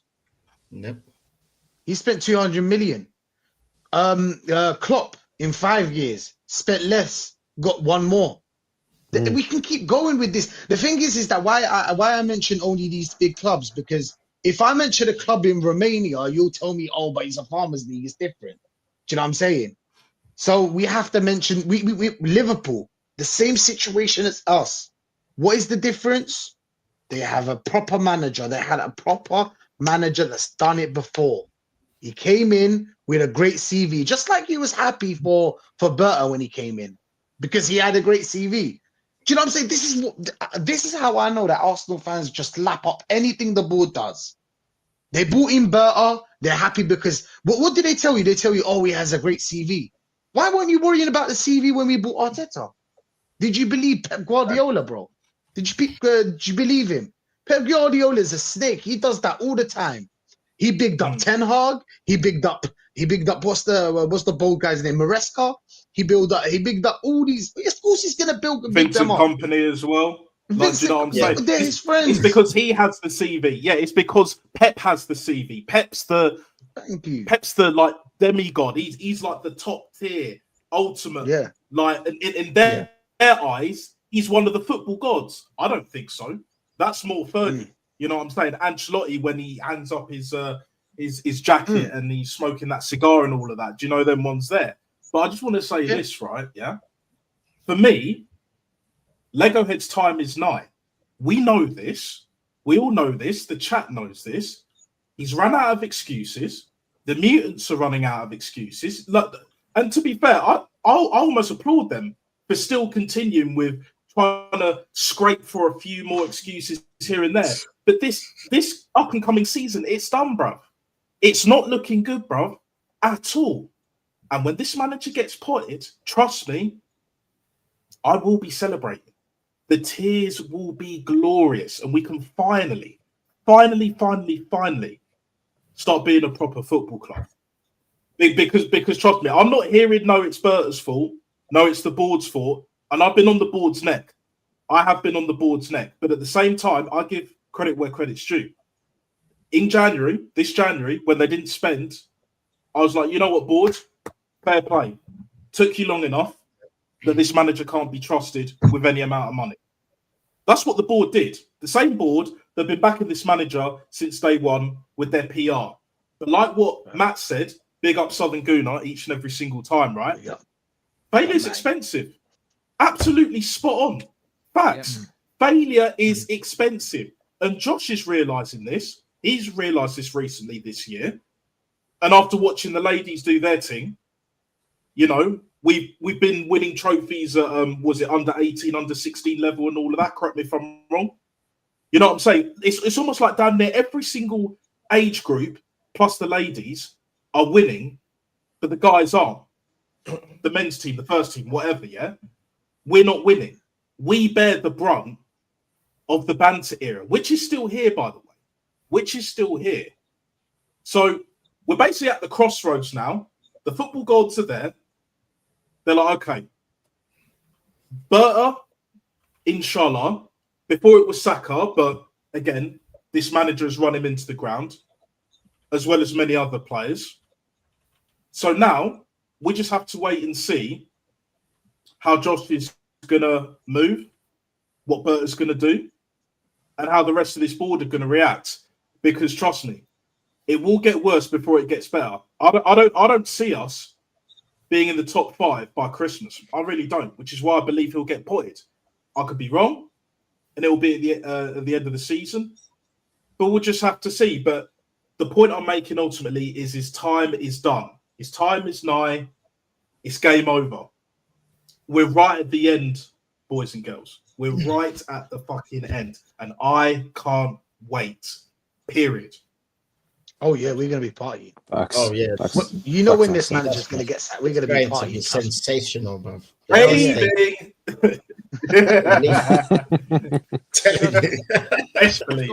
Just gotta go through a few star chats to go through. Aaron, you did get a super chat from Sue. Big up, gents. Hit the likes and subscribe, people. Yeah, hit the like button and subscribe, guys. Everyone's links is pinned in the description. I believe Aaron's is in the title, so make sure you guys subscribe to all the man down at the bottom. We're actually, let me just refresh my screen quickly. Where are we at now? We're 38 likes, guys. I want to get to 50 by the end of the season. So smash that like. We get 50 likes. We're also 13 away from hitting 500 subs on this channel. So let's go. There's 223 of you on it. Surely there'll be 13 of you that would sub to this loser. Anyway. 13, bruv. Hold on one sec, Karl, man. Come on, chat. World-class chat. Bruv, we're 13 and counting down, man. Come on, guys. We can do it. We can do it, guys. Come on, let's freaking go, guys. Come on. Brother Karl, come on. We need the potato, we need the connection, guys. We need the connection to get the likes up. Get the likes up. Energy, guys. Energy. Squeeze them fucking lemons, mate. You know what I mean? Squeeze the fuck out of them bastard lemons. Come on. No, you're a pioneer, Aaron. You're We're absolute that pioneer. close, guys. We're that close, guys. Static, I know you got a bounce, mate. Thank you so Small much for coming on, margins. bruv. It's much Small appreciated. margins. Thank you so much. Big up, Static, brother. Big up, Stag, man. We got started. Big up. Big up, Stack. Big love and respect to you, Karl, panel. It's an honor and a privilege to be finally on your channel, Karl. I really do appreciate it. Big love and respect to Jez and Northside as well. And big love and respect to everyone in the live chat. Make sure you do like and subscribe to everyone's channels, especially Gun Down UK. Karl, you definitely deserve way over 500 subscribers, the amount of work you put in.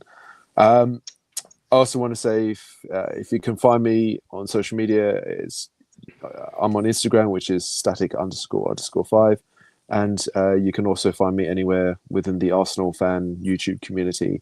If you see me in the live chat, do come and say hello, and I'll do my very best to respond, even though I'm 90% of the time will be working, but I'll do my best. But boys, have a great show, and yeah, I'm out. See ya. Big up to you, brother. Peace out, buddy. Thank you so much. Static, the legend. The legend that is Static. Gilberto of the chat, mate. He is, man. He is. He really is. Well, how many subs you on, Karl? 487. Better not say fucking, huh? 487. Oh, it's still 30. Come on, Well, chat. someone just said they subbed, so that should be a 4. Sorry, that's a lie. 491. We're 9 away. 9 away. See, Come this on, is guys. it. We can do this. We can do this, guys. See, Cole, you nearly made me say something to the chat then with your poor refreshing of the fucking sub count. Don't you dare make me nearly knock the chat again. Where is it? Don't you bloody dare do that again, right? Refresh it before you open that trap of yours. I know.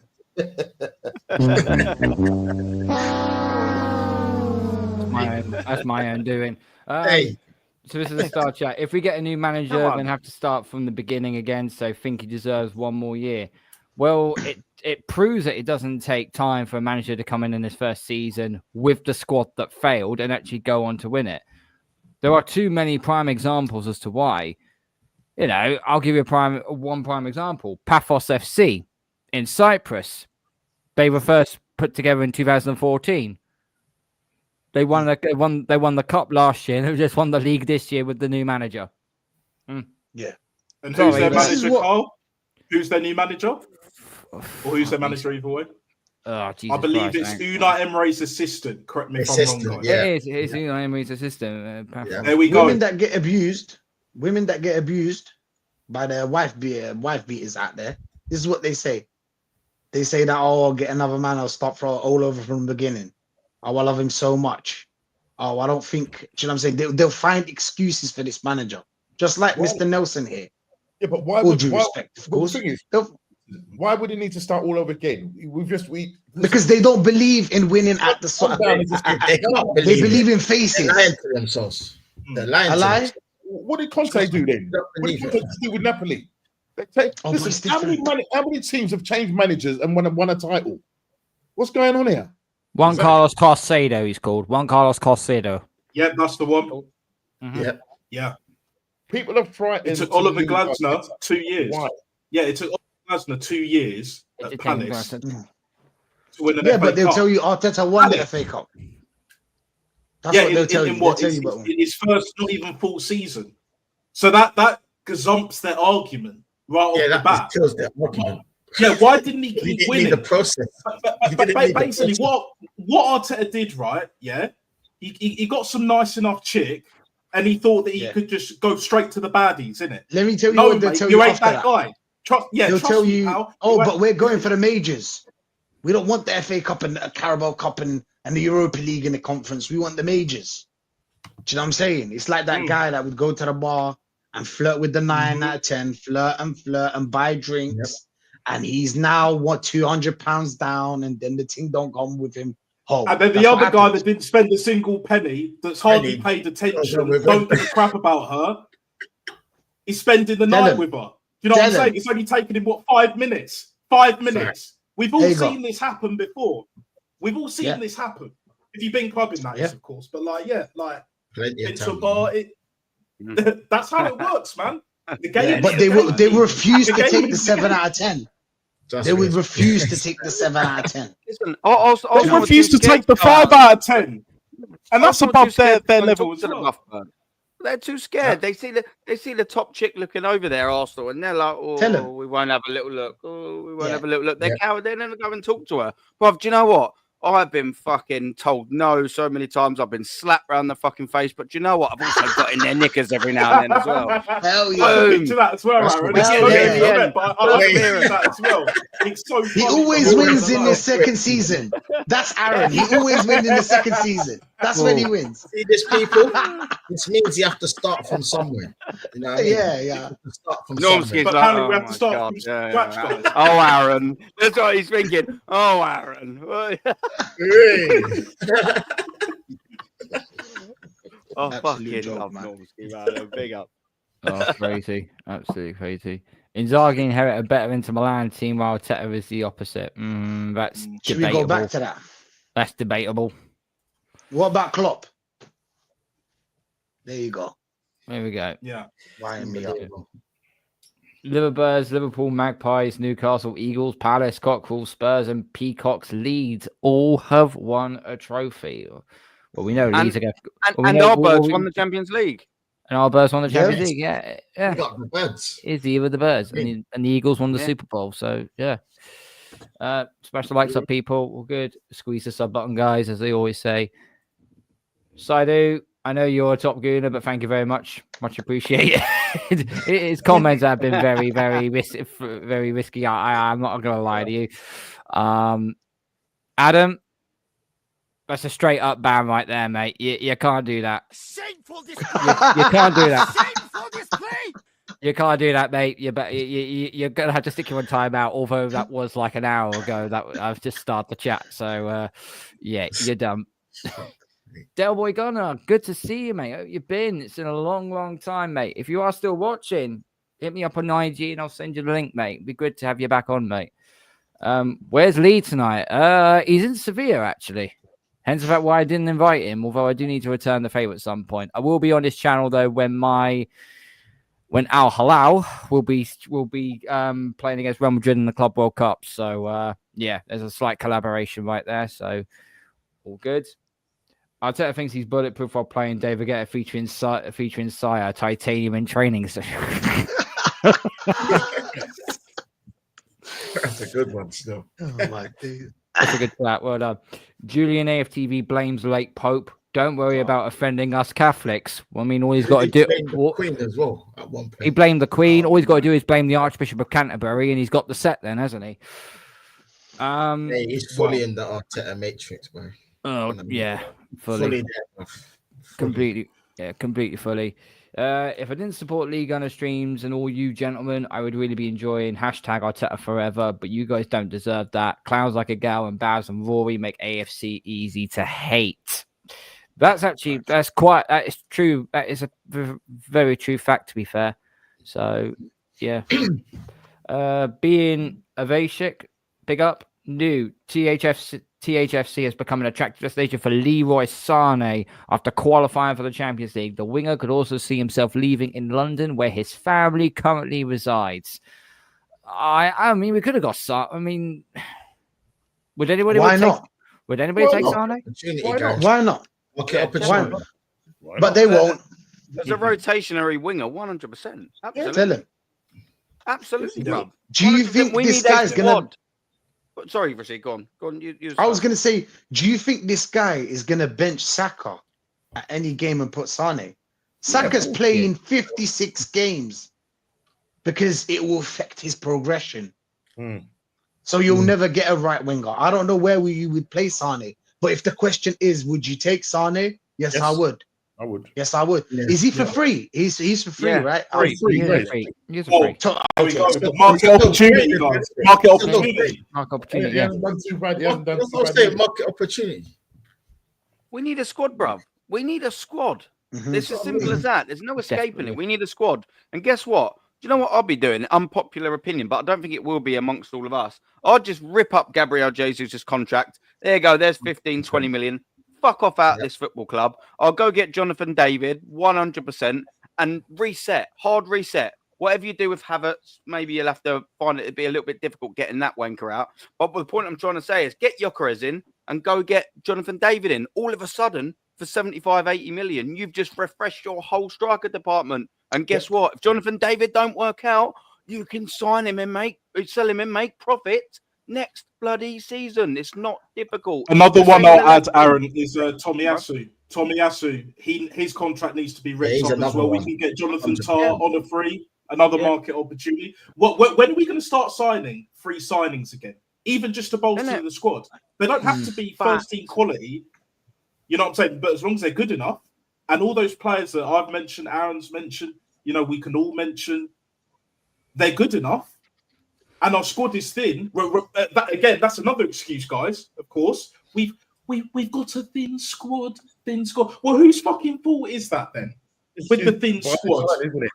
The Lord and Savior, of course, the Lord and Savior that these fucking Arteta lovies worship, drinking the Kool-Aid and that Jim Jones settings. Like, end at some point. It's like funny, but not funny at the same time. I'd find it more hilarious if Tottenham didn't win nothing.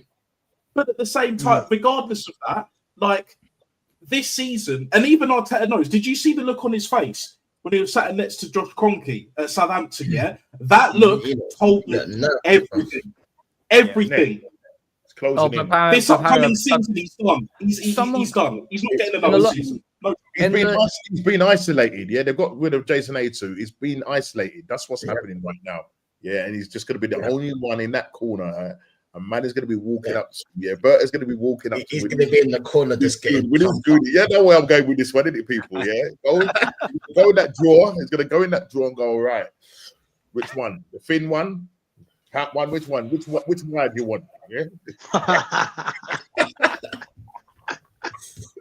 Let's do this, lads. I'm gonna take a leap. I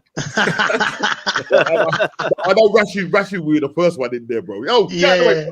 I'm dealing with this. Big up to Rich99 Arsenal. Big up, mate. Big up channel and Pat. Windows opens 1st to the 10th. In that time, I want striker and winger signed. Been 3 years. When opens on 16th, I want another attacking player and then more signings. Big up, Rich. Big up, Rich. Hope you're well, brother. Hope you're well, mate. We had a dream. Sorry, just go back. Because I thought at first that little window from, is it 10 days? Something like that. Is it 10 days? Yeah. I thought it was only open for those that playing in the World Cup, mate. I think it's open generally to everybody. Is that right? Is that right? Or is it only open to those? I don't know. Those teams that are playing in the Club World Cup. I thought when I read it, I'm not sure. Those teams that are playing in the Club World Cup, but I might be wrong. I'm not sure. Yeah, I really don't know. John Joss put the Europa Cup is beneath us. Yep, that's what the top gooners have been saying, but whatever. Yep. A club what wants to win now would not even take a, in brackets, potential player like Sesko into consideration. No centre forward in 3 seasons. You would get the best. Now the best is Isak, but won't happen. Get Gyökeres. Facts. Absolutely spot on, Rich. Absolutely spot on. And another super chat for Aaron by AK. Big up, AK. Aaron, my stellar brother. Thank God the season's over for me. Here's the money. Go get yourself a pack of 4. I will. Bless up, bruv. Bless up. Do you know you get the that I've seen it on there, yeah, like Hooks does it, yeah, and he's like, oh, buy me a Stella. Or buy me a coffee. I'm sitting there thinking of making my own website. Buy me a Stella. I'll just sit here and get fat on stream and just sit there. By the end of the evening, I'm like, fuck off. Just swearing drunk on the thing. I think that's it. Buy me a Stella and just watch me get steaming and embarrass myself. As long as it brings in the money. I'm joking, of course. I'm not. I'll do it for free. Don't worry, I'll do it for free anyway. You've let it all out, Aaron. You've let it all out. Money. I'm just Arteta. Just give it to me. Nah, big up. Come on, AK. You know, big up. And I will. I've got the fun for the green screen going on. But he said to me, go buy some beers. And do you know what? I will. I just won't drink drive. I'll walk to the shop. I'm not about that life. You know what I mean? I'll walk. Or I'll stagger. Don't worry, mate. I'll do that for you. Big up to you, AK. Rashid, there's a question here from Fabo. Quick question for Rashid. Do you think Leeds coach had a better season than Arteta? I guess when you think about it in a football kind of mind, Yes, because he won a trophy, and that's what football is about. Well, anything in life, really. You have to have a goal. Do you know what I'm saying? At the end of the season or at the end of the year, if you don't hit it, that means you've not achieved anything. And obviously, it comes to we need to know how long has he been a Leeds manager, a Leeds coach, and blah blah blah. And compared to Arteta, the amount of money he spent and the amount of years, the amount of time, the amount of lies he's told us, the amount of bullshit we've been hearing for time. Totally, bro. But yeah, big up to everyone, bro. My tooth just started indicating right now, so I got a cart. Big up to you, Karl, for having me on, of course. No worries, Big up bro. to you, Lion Text, Nat Big Star, up Rashid, man. Aaron, Big up, Rashid. Aaron Fella. Get me a fucking Stella. Stella, mate. Yeah, I'm a Stella, mate. This one's Big up been- Gnomes, man. I want more. Big up Jezza. Yeah, and big up Northside every time in the chat. The elite chat. I'm out, people. Peace out. Big up to Everybody you, out. Rashid. Remember that. Rashid, man. Everybody to you, out. Rashid. Please, Even this. Just quickly. Sorry. Just quickly. Karl was 4 away. 4 away. Come on, chat, man. We've got a lot of people watching this through numerous streams. Yeah, this geezer's only 4 away to hit 500. I know there's 4 kind-hearted souls out there, better than me. Come on, 4 of you. That's all it's going to 4 of take. you, that's all it's Get gonna this take. geezer. Get this geezer to 500. I'll tell you, he deserves it. Because if he didn't, I wouldn't say it. I promise you, 150%. I wouldn't say it, but he does. So get him to 500. Go on, 5, guys. and then the naughty little zeros on the end of it. Come on, Yeah. chat. We can do this for my brother. Boom. Yeah. So Alex, cheers, Aaron. So Alex you put a chat in and say USG from the Belgian league won their first title in 90 years. But I don't know who the manager is, so check him out, lads. USG in the Belgian. Okay, USG in. Let's have a look.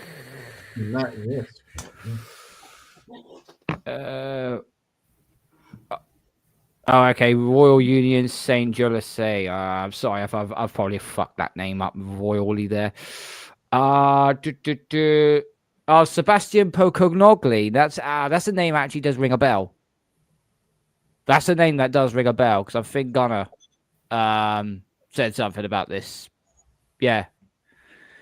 Former football coach, a former player who is the head coach of Union SG. Yeah, you're right, Alex. Yeah, you're right. Was that in his first season? Oh, please don't let me do this. Is this his first season? Was this his first season as manager? Coaching career.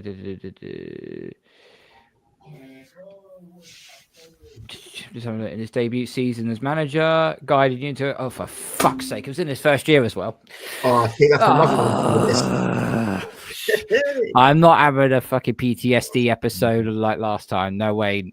Come on, Lion Text, you can back me up on this one. Yeah. How much is Leon now already? Was it 150 or something of them? Yeah, I think so. Something along those lines. Yeah, something like that. Yeah, something along those lines. That FA Cup in 2021 was a false dawn. I am not surprised if people helped win that FA Cup. I think it's 2020 we won that FA Cup because that was the COVID Cup. Yep. At the time, the whole point of bringing a new manager is bring immediate improvement. Topside Highbury, big up to you, brother. Hope you're well. And yeah, it's absolutely facts as well. 7 more subs to hit 500. Well, it's actually 4 now. It's actually 2 more subs. It's 2. Oh, it's only 2 now. more, Come man. on. 2 bro. of you. Come on, people. 2 of 2 you. more, man. 2 of you. We're 3 Who's- likes away from 50. Who's going to be them superstars in the building? Which 2 of you are going to make the difference? Come on, man. Which one of you are going to be the superstars, or 2 of you? Come on, boys. Only Okay. 2 people. Only 2. Napoli get a new manager and he won them the league in his first season. Yep. What's that Harry Enfield going on Yeah. there? Harry Enfield. Yeah. I watched telly in the 90s. Yeah. Only me. Hello? Trigger. Yeah, big With the gigantic fucking mobile. Trigger at me, TV. All right. Yeah. I'm in the cinema. I'll turn into arse. Yep. He did. Conte inherited a disjointed We're doing Napoli this- side we're that doing lost this to get Kovacic. run down to 500. That's why we're doing this, mate. We're doing. I know. Conte inherited One more. One more. Numero uno. One 499. One more. Ooh, who's the lucky one, man? Who's Who's the gonna lucky be that one? lucky Come on, one? guys. Who's going to be the lucky one? difference maker, guys? Who's going to be the Who's difference gonna be maker? the Who's difference Who's going to be the Come on, lucky one? guys. Yeah. Conte inherited a disjointed Napoli side that Done. lost. We done it? Ooh. Yeah. We done it? I No, think so. yeah. What No. you say? Somebody's saying done. Someone's unsubbed. Who's taking the Someone piss? said done. Someone's unsubbed. Someone said done. Oh, Anyway, they do this as a wind up, I'm sure. 499 people just unsubbed. You cheeky so and so. Yeah. Here we go. We got one back. Okay. 99. All right, yeah, someone was having a wind up. Conte inherited this joining Napoli side, lost Kvaratskhelia, Osimhen, and won the league against Inter and Atalanta with a limited budget. Conte is a G because he lands it. Yep, pretty much everywhere he's gone, he's won a league. Well, nearly everywhere anyway. Do people pay attention? You think Arsenal squad could win the FA Cup and get Champions League football? Well, I think they can get the squad's good enough for Champions League football, but that's really about it. no, Is just this team good enough to win a cup? It should be. No, But what are we hoping for? Luck of the what? draw? It's not. You know what? It's not a bad team, you know. Because I'll tell you what, Inzaghi could do a lot with this team. I'm serious. They can do a lot with this team.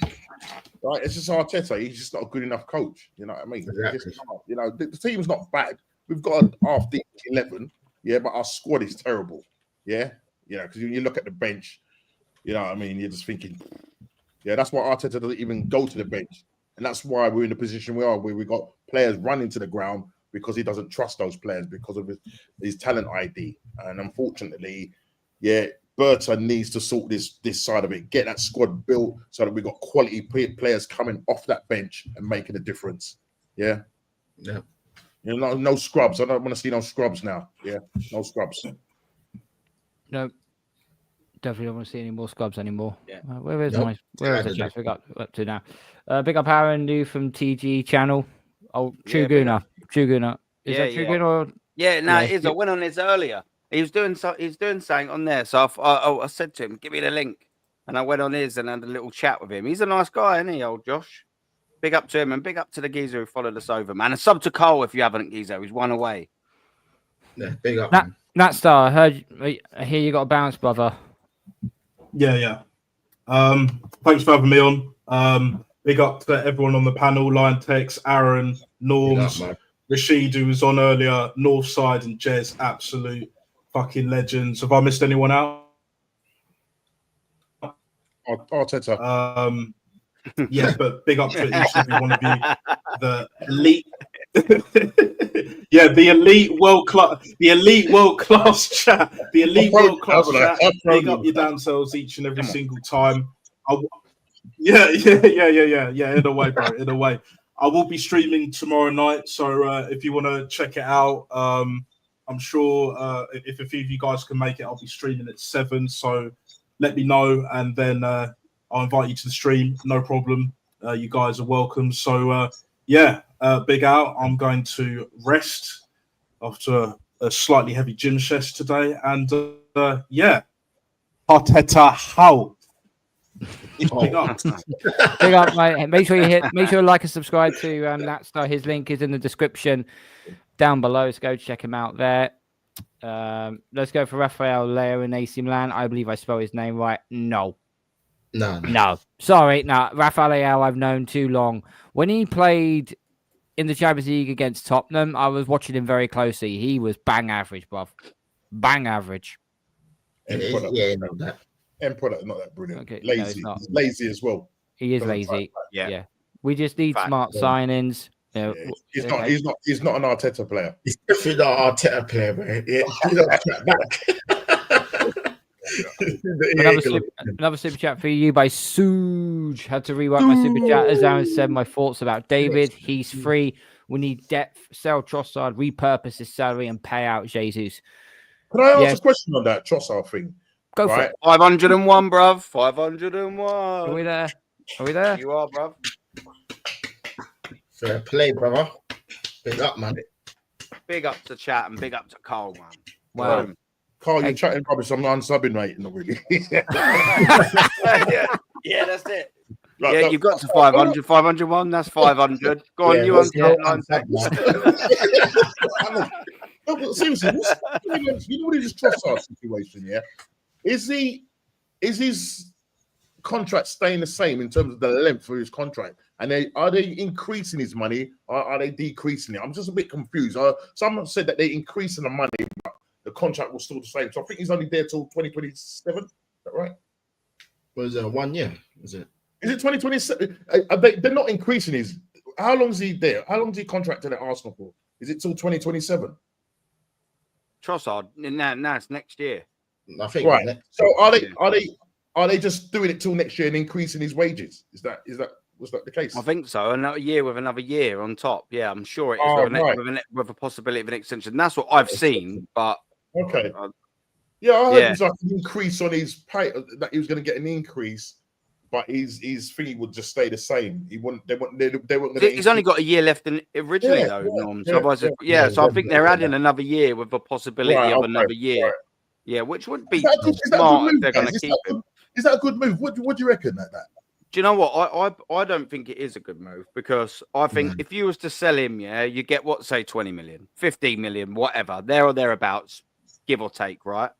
So I think personally, when you're looking at that, you could then get a Leroy Sané and he'll probably at least do the same job, and then you'd be able to add the funds elsewhere. Do you know what I mean? I'm not playing transfer, FIFA or anything like that. I'm just playing sensible. In theory, you could sell, if you wanted to, you could sell Trossard and you could get in Jonathan David and Leroy Sané, have their wages paid and their signing on fees for the same price.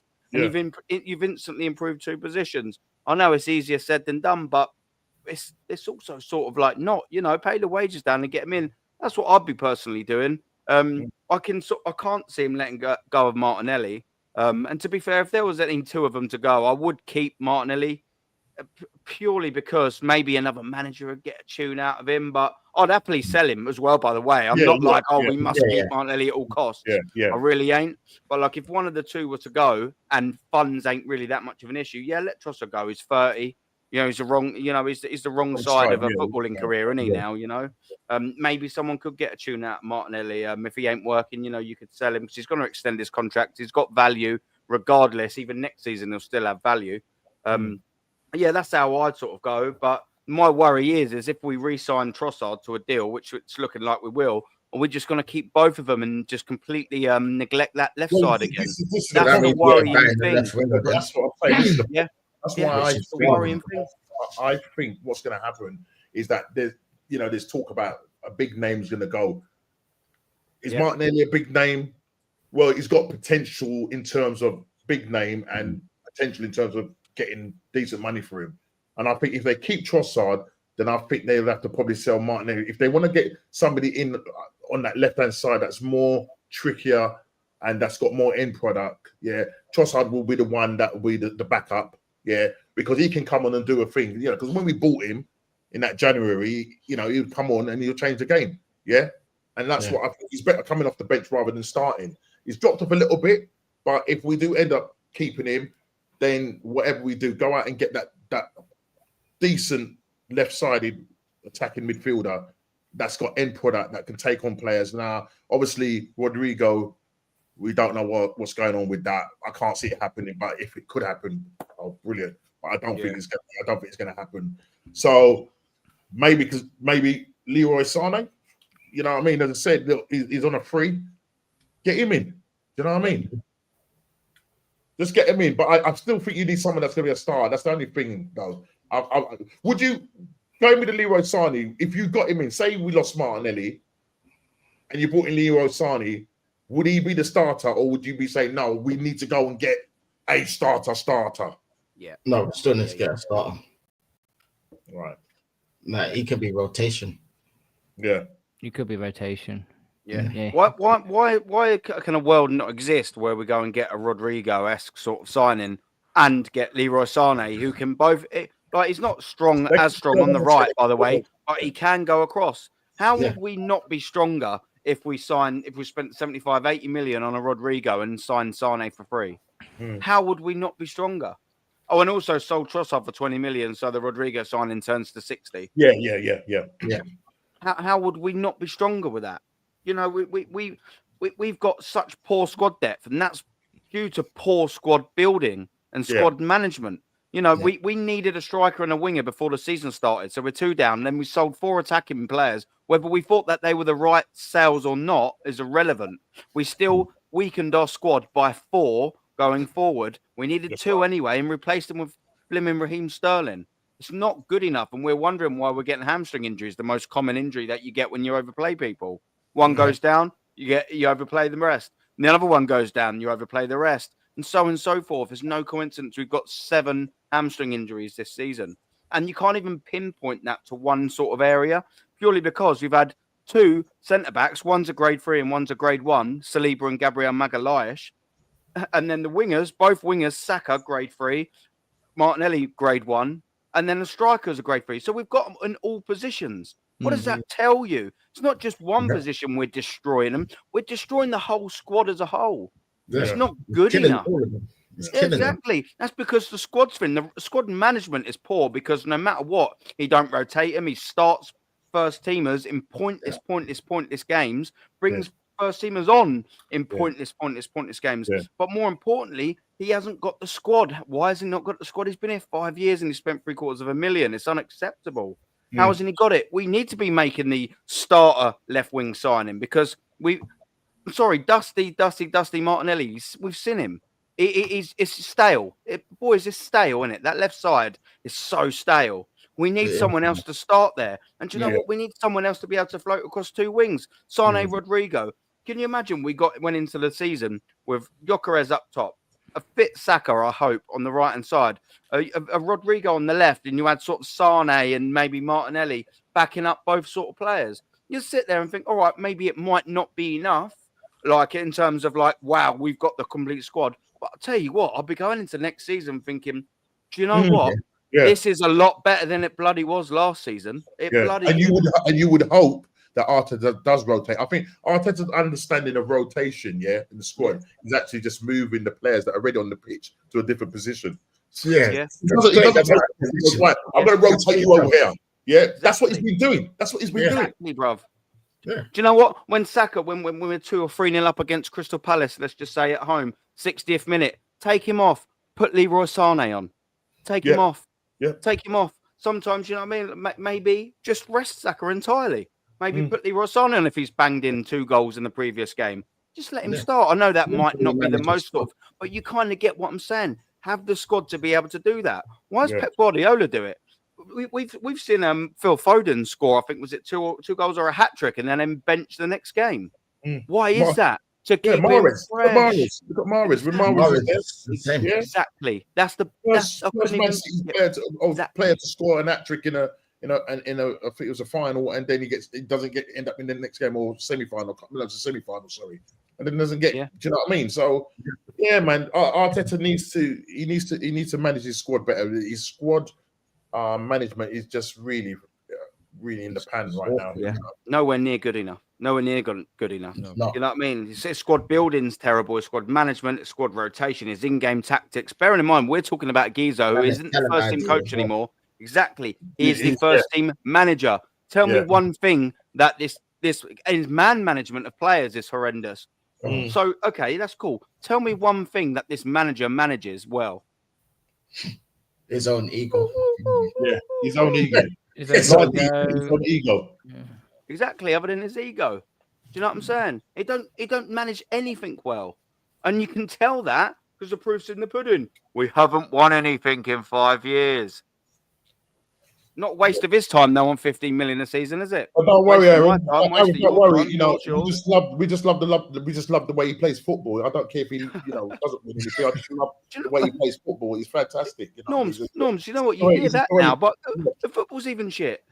Yeah, but how they say? I mean, somebody said, I'm not calling any names, but somebody said when he was asked a question, he goes, "No, we've had some good games. Well, the only 2 games I can significantly say this season that I've enjoyed." Is the Man City 5-1 and the Real Madrid. That's the only team that stands out and say, yo, we're Moments FC people. We are Moments FC. Yeah. Right. The other games, you look at them, we weren't good in there. We were good for like 20 minutes, but then we struggled. So the only 2 games I can say, we stepped up was the Real Madrid game over 2 legs, and also I say 3 games. Then you want to look at it, and the Man City game. That's it. Funny for me. you say that. Funny you say that because they're also the only 2 times I've left the Emirates Stadium somewhat happy this season. Not coincidence, is it? That says it all, isn't it? And you've got to remember that was not the final, people. Yeah, that was the quarterfinals. Some people used to think that that's the final. No, that's not a cup. That's not a trophy. You had now PSG to deal with. Yeah, and what happened? You bottled it. Yeah, you got clients. You bottled it. Did. AK sent you another super chat, Aaron. I apologize to the panel for making you even more sad. My club just got 3-4 deals done today. I'm happy we're moving as a serious club. Well, that's Man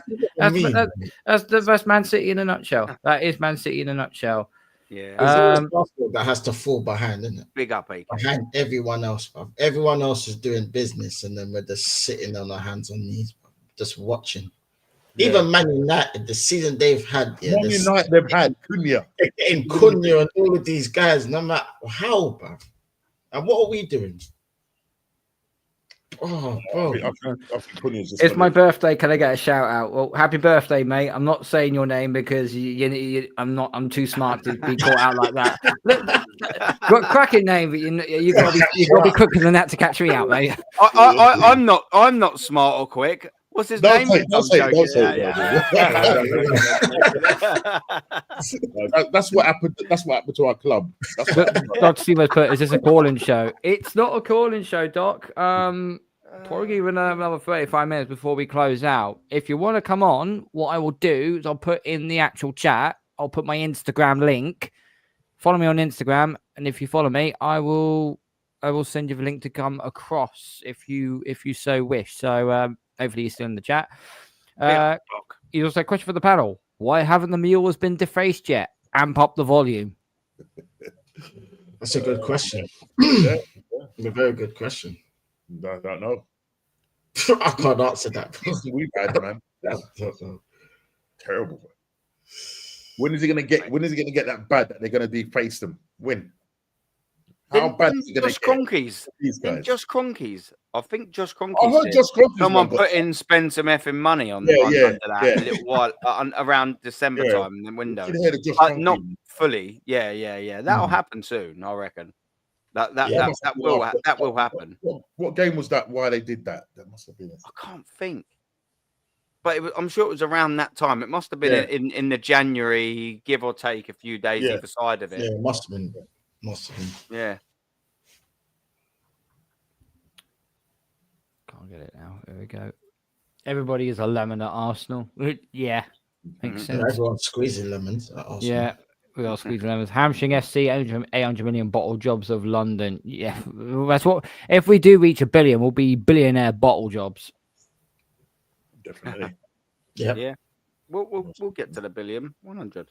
And we are bottle jobs, 100. Yeah. Sorry, Karl, I wasn't sorry. No worry, Bob. If you have, thank you very much. It's much appreciated. Fixed bench. Yeah, it's only fixed when you need to use it. It's only fixed when you need to. Why can't we keep Martinelli and get Sane and get a good right winger as well? Yeah, why can't we? Does that mean Martinelli starts? Is he a starter in your eyes? Nah. You see, under another manager, we'll probably get the best out of Martinelli, like Unai Emery did. Under a good coach, maybe. He's just regressed. He's absolutely regressed. Yeah. He's falling off a cliff. Do you know what? I wouldn't. It wouldn't be the worst thing, even though, like I've already sort of said, that I wouldn't mind having Jonathan David as a backup to say Gyökeres or whatever. But if we wasn't to go down that avenue, I also wouldn't mind having Martinelli up top as the backup striker. Exactly. But this manager don't do it. It doesn't change things up. And when he rarely ever does, it actually can sometimes work, and then he just totally forgets about it. But the thing is, Aaron, he does it when it doesn't matter, when the season doesn't matter. Yeah. Because he the last 2 or 3 games, he's decided that he was going to play Martinelli down the middle. It doesn't matter because the league is gone now, so there's no pressure. So it's like, well, let's just try him out and see how it goes. But then come the new season now, is he going to go, let's see what happens. Let's see if we can start him down the middle and see how that works. But it's not. He's just going to revert back to type as he does. He's going to play 29. That's what's going to happen. 29 is the problem. 29 is his love child, bro. Yeah, 29 is the problem. Yeah, he's the problem. He loves him too much, man. He will die on that guy's sword. Yep. Yeah, facts. Absolutely. Spaghetti Matthew's here. Mom Spaghetti's in the building. Big up, Mom Spaghetti. Hope you're good. Karl, invite guests for next show, bro. Yeah, there'll be a lot more invitations, especially now as the season over and done with. I do need to get some new people on. Obviously, the volcano is meant to come on tonight, and he hasn't responded back. So hopefully, I'll just get Karl on at one point. I do want to get Del Boy Gunner back on as well. The Doctor as well. That'll be a good show to look forward to. And Rich 99 Arsenal, if you're still in the building, mate, hit me up on Instagram and we'll get we'll collaborate together, because I've been wanting to do a show with you for a while. You spit some amazing stuff, you really do. Maybe another time, Karl. I don't get IG either, not on social media. Oh, how did you contact him then now, or did he just email you? Look, the doc works in mysterious ways, mate. Do you know what I mean? I bet he fucking does. They don't call him the doc for nothing. Do you know so what he's like House. So he's basically you ever watched that drama House? Yeah. Well, what's his name? Laurie, isn't it? Laurie, yeah. Paul, yeah. Laurie. Yeah, the doc, he's like what's his name? That geezer. Charles Xavier. I was like, what's his number? And I just came to me. Do you know what I mean? He's just one of them geezers is our doc. Do you know what I mean? He didn't have to give me the glove treatment though to get it. Do you know what I mean? Thank God. He just give it to me. Not pause. That sounds terrible. He just gave you the finger. He just gave you the finger. Yeah. Okay. Yeah. Oh, no. Doc. He emailed me. Brenny is in the building. Evening, you legends, and big up all the chat. Brenny, big up to you, bruv. And say this to the Army TV. I fucking told you so. Told you so. Anyhow, try having the birthday on the 26th. Last game of the season kicked off 1 a.m. on my birthday, and so was the parade. Thoughts to those who... Yeah, there's one thing I did notice today. Obviously, were big thoughts and prayers go to the people that got injured during the... whatever that fucking idiot was doing in that car. Absolutely disgusting scenes. It completely screwed up. Thoughts and prayers to everyone that's recovering from there. Make Arteta the mayor of Islington. No, James is on the wind up. Ignore him. He's on the wind up. Big up E20 Zone TV. You know, where did you finish? Where did you finish again? Oh yeah, that's it, somewhere down there. Like, share, and subscribe to my guy KB. Big up, Brenny. Big up. Go Real Betis. Well, I'm Real Betis is our last hope of actually saving fucking football. The last chance of saving football. Yep. Every Spanish team that's made a final, either on European stage, club-wise, or internationally, they've always won the final. Please, Betis, do not let us down. At least let me go to Madrid so I can dunk on Carefree Lewis. Please, I fucking beg you, all right? I beg you. The last thing we need is them winning it as well, man. Oh no, that just finished everyone off. No. What's that? 3 London teams? Yeah. Chelsea, Palace, them lot. It's a joke. Yeah. Late to the show, guys. What I'm worried about is when we in MLS signing new contracts. Also, Saliba not signing a new contract. This will be an utter shit show with 100 exclamation marks. Indeed, Harvey. Big up to you, bro. Hope you're well. E20 Zone said, my bad, with a laughing emoji at the end of it. He's already president of Arsenal. James, pick up. Not signings, new contracts. Yeah, it is new contract. Yeah, well, Saliba, I'm hoping that Berta either forces him to sign a proper new contract or he actually sells him for at least a good fee. I'm not having this bullshit what Igal tried to say to me when I tried to talk over the top of him as well. When he says, I'd rather let him go for 2 years and let him go out for on a free. And I'm like, there's a reason why you're not in my fucking finance department. There's no way I'm allowing that to happen. If I'm the owner, I'm looking for I'm either signing you to a long-term deal or B, I'm selling your ass to the highest bidder. So if Real Madrid come and say, we'll give you 100 million for Saliba, cool, sweet. There we go. 100 million, off you go.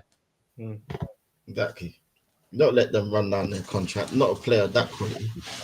We are all we are all cogs in the machine, and we are all replaceable. That's what I say. That would love to come on. Arteta needs to go. The Barla show. Big up the Barla show, mate.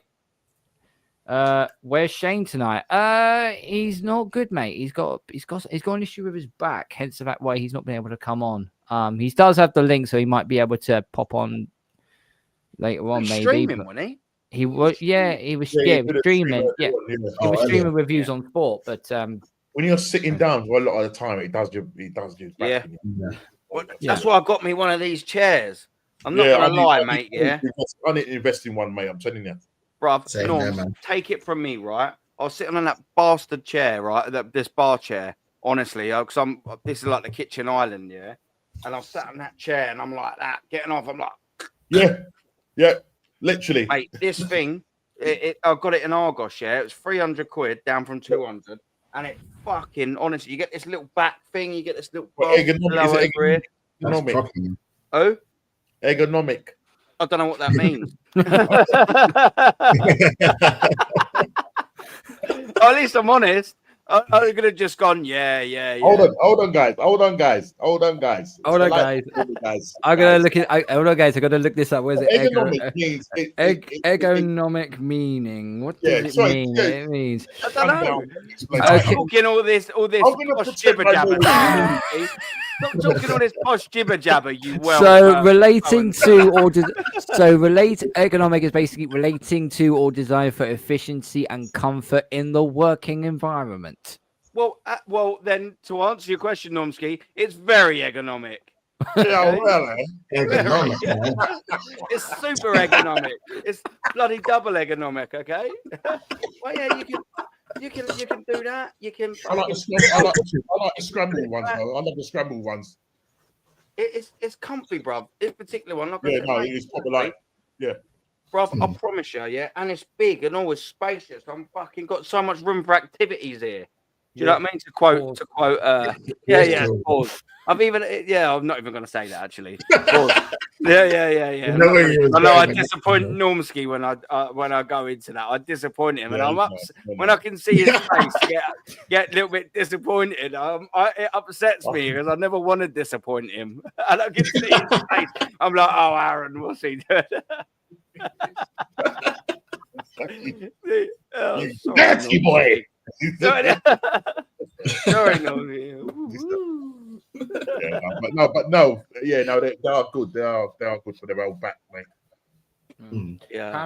Super Mendy is waiting for Real Madrid. Now we'll hear from the Arteta fans. Oh, he's rubbish anyway. I don't want him, but that's what they will all say. Yeah, that's what they would say, mate. Yeah. I didn't really want Zubimendi to start with anyway. I'm glad. I don't know why people are gassing this man. To be honest, not really fast. Go and get the guy. Go and get the guy from Crystal Palace. Eze. No, not Eze. The other one. The other one. No, we need to get him as well. What's his name, guys? Oh man, Adam Wharton. Yeah, Wharton. Yeah, he's going to cost a fair bit of money after his performance in the FA Cup final. Yeah. My guy Aaron, your club is coming to the country. I'm in for open public training. Tickets start at $80, I think. What a rip-off. Flipping hell. Joke, bro. That's in LA, isn't it? That's on the West Coast, isn't it? It's farcical. Mum's spaghetti, man. Like, honestly, everything about this football club is an absolute joke from top to bottom. You know what? You could even... I still wouldn't agree with it, but if they won stuff regularly, you go, well, there's a price for winning stuff. Yeah. I get it, but they don't get something out of it.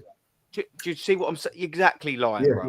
Then fair enough, but we ain't getting shit out of it, and we're still getting ripped off. Listen, guys, if we're winning, that's the problem. There's milking everyone. You wouldn't mind the merch drop, yeah. But it's just embarrassing.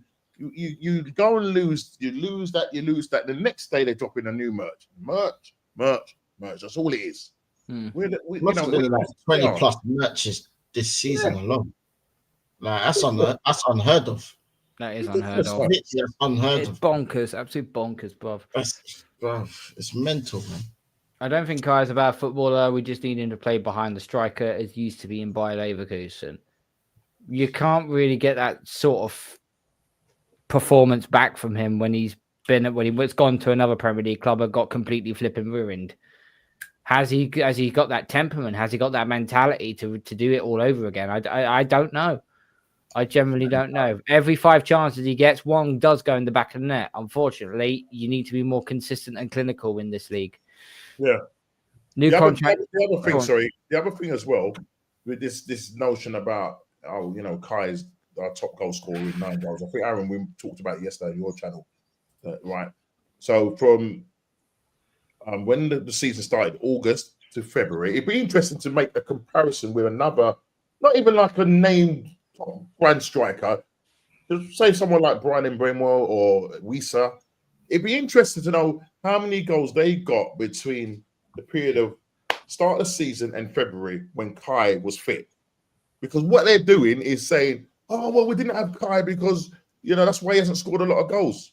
Well, you wasn't doing anything in the first, how many seasons, first months or whatever. Yeah. From August, September, October, November, 5 months. Yeah? I'm expecting to see you in double figures, man. You're meant to be our main striker. Facts.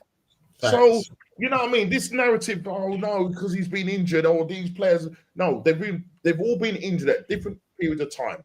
Yeah. And if you look, as I said, 101 years, guys, and none of our attacking players, probably the worst attacking front 3, 4, whatever you want to call it, yeah, under 10 goals, not even double figures. That's embarrassing. That is down to the manager's tactics. Yeah, it's nothing to do with injuries. Yeah, there's nothing to do with injuries. Thank you. Yeah, absolutely. Inarguable. Absolutely. South African Eagle is the definition of a brown noser. It wouldn't surprise. That's self-explanatory. Everything about Arsenal's rip-off, bruv, makes me sick. It is just too expensive. Hence, I've not bought any merch for God knows how many years. I refuse to until we win a major honor. I refuse to. I will be honest. I do like the new away shirt, but it's like the alternative one, which is the blue one. I think it is. I could be wrong, but no, not until we win it. Not until we win the league. If we win the league or the Champions League next season, then I might consider parting with some money. But until that happens, no chance. Have you guys seen Sane at left wing? Yeah. We saw Sane. We saw Sane at City. He was a very, very good player. Yeah. He's good for Bayern. He played on the left at City as well, didn't he? He's probably better on the right, but yeah. That's it. There we go. The fact that there's a question between whether he's good at left or right is even more of a reason why we should sign him. Yeah. He's versatile, guys. You know what I mean? Versatile. Versatility, guys. You're be looking at a player like that. Man. Jack of all trades and a master of none. Always better than a master of one. I thought you were. Oh, for fuck's sake. Oh, wow. Oh, dear. Can someone pick me up? Economic fear, speaking facts. Come on, give it a boost.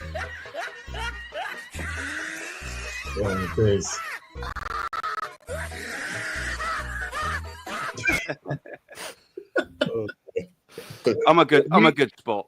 You're a good sport, but that joke is now etched in your brain now for the rest of your life. Who do you think started it? It was me. Oh, was you?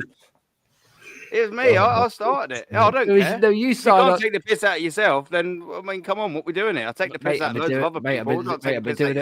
Mate, I'm doing it all my life. When people take the piss out of me, I'll go, Karl, you're gonna give me something original. That's all I'll say to that. Yeah.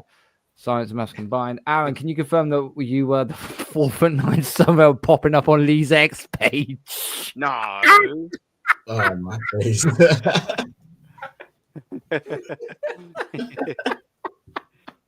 We got to have a little laugh about it, innit? Do you know what I mean? You got to, man. You got. I've said it all season. If Madrid call for Saliba, he's gone. Don't be surprised if City try. Oh no! If City freaking gets Saliba, then fuck. Now we're curtains. Then we're curtains. That'll be peak. Just close it down. Arteta's head looks ergonomic. That's a new word, man. That is a new word. Let me write this down on my pad. Was it or ergonomic? I wonder if he's going to use that in his first press conference. Ergonomic. I was more ergonomic on the last time we spoke. As African Cat says, we have ergonomic wingers and strikers. Yeah. I'm just going to call it the Normski word because I probably won't remember it. I'll be like, you know that word that Normski said. Aaron, all you need to remember is egg. Yeah, so just put an egg in front of it. Yeah, ergonomics. Ergonomics. Yeah, ergonomics. Yeah. Egg on your face. Egg on your face. Ergonomics. Splattered all the way down. Well, you know what? We may have an egg on our face if Arteta wins next season, which I will be happy about. That's I'll about be the 10, first person. I'll be all omelette face. Aaron talks Arsenal 6 foot Lil Wayne featuring Corey Guns. I don't know who any of them are. I know who Lil Wayne is. I know who Lil Wayne is. Corey Guns, I don't know. Is he Lil? Lil Wayne. Lil Wayne, yeah. He's quality. Fucking quality rapper. There's a 4'11" must be with the heels. Yeah, listen, that's only on Tuesdays. Henri wants us to buy Cherky. Do you know what? I'm actually not against that. Left back? Is he a left back? No, he was a number 10. Who's Liverpool getting there? Verts. No, they're getting a left back, aren't they? Oh, that was the one from Bournemouth, I think. Frimpong. No, left back. He's right back. Oh, sorry. Who's the left back? I've got no idea, actually. What do I think it was? His name again? I'm sure the Liverpool is looking at a left back. I'll get the two names. That's it. I'm getting the names mixed up. That's it. Thank you very much, Oliver. Kirkes it was, yeah. Well, you know, it kind of sounded the same. Similar. So you finally took my advice and got a new chair. Well done, man. Haha. It's very economical. Economical. Arteta will destroy Ethan next season. A new manager would help Ethan get to new levels. And this is why I've said multiple times now. You get rid of this man, you get someone in. Not only will it help the squad, it would help the new crop of players. Your Ethan, your Wemrys, your Lewis Skellies, your Max Daumans, who literally bullied fucking Czech Republic in the under-17 European Championship on the other day. My God, that kid is something fucking special. That kid is something special. This is why I say you've got to protect the kids.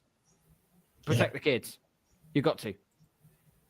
Karl won against the 500, bro. Rich, big up, bro. Follow me on IG, and we'll have a collaboration over the course of the off season.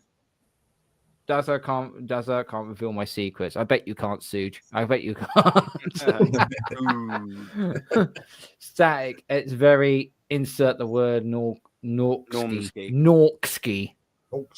You're calling him a Norksky. You're calling him a Nork. I don't know what a Nork is. It meant to say Nork. Carl, can you please look up the word Nork? I need to know what that word means. Yeah, hush it, Norksky. It's a Nork. Nork. Yeah, Norksky. My typing's as bad as my Can we calm it down? Chat, don't go off on me. Don't go off on me, right? So it's a noun. It's come from Australian English. A Nork. No, put it. Put it in the private chat. Is a woman's breast. Tipski. You see the bird over there, yeah, by the bar, yeah. She has a terrific pair of Norks. I want to squeeze them Norks. Yeah, sorry, it's time to get there. I mean, this is going left, mate. I'm in the Matrix now, right? This is going left. Oh dear, man. That's it. What did you do? Sorry, Nook.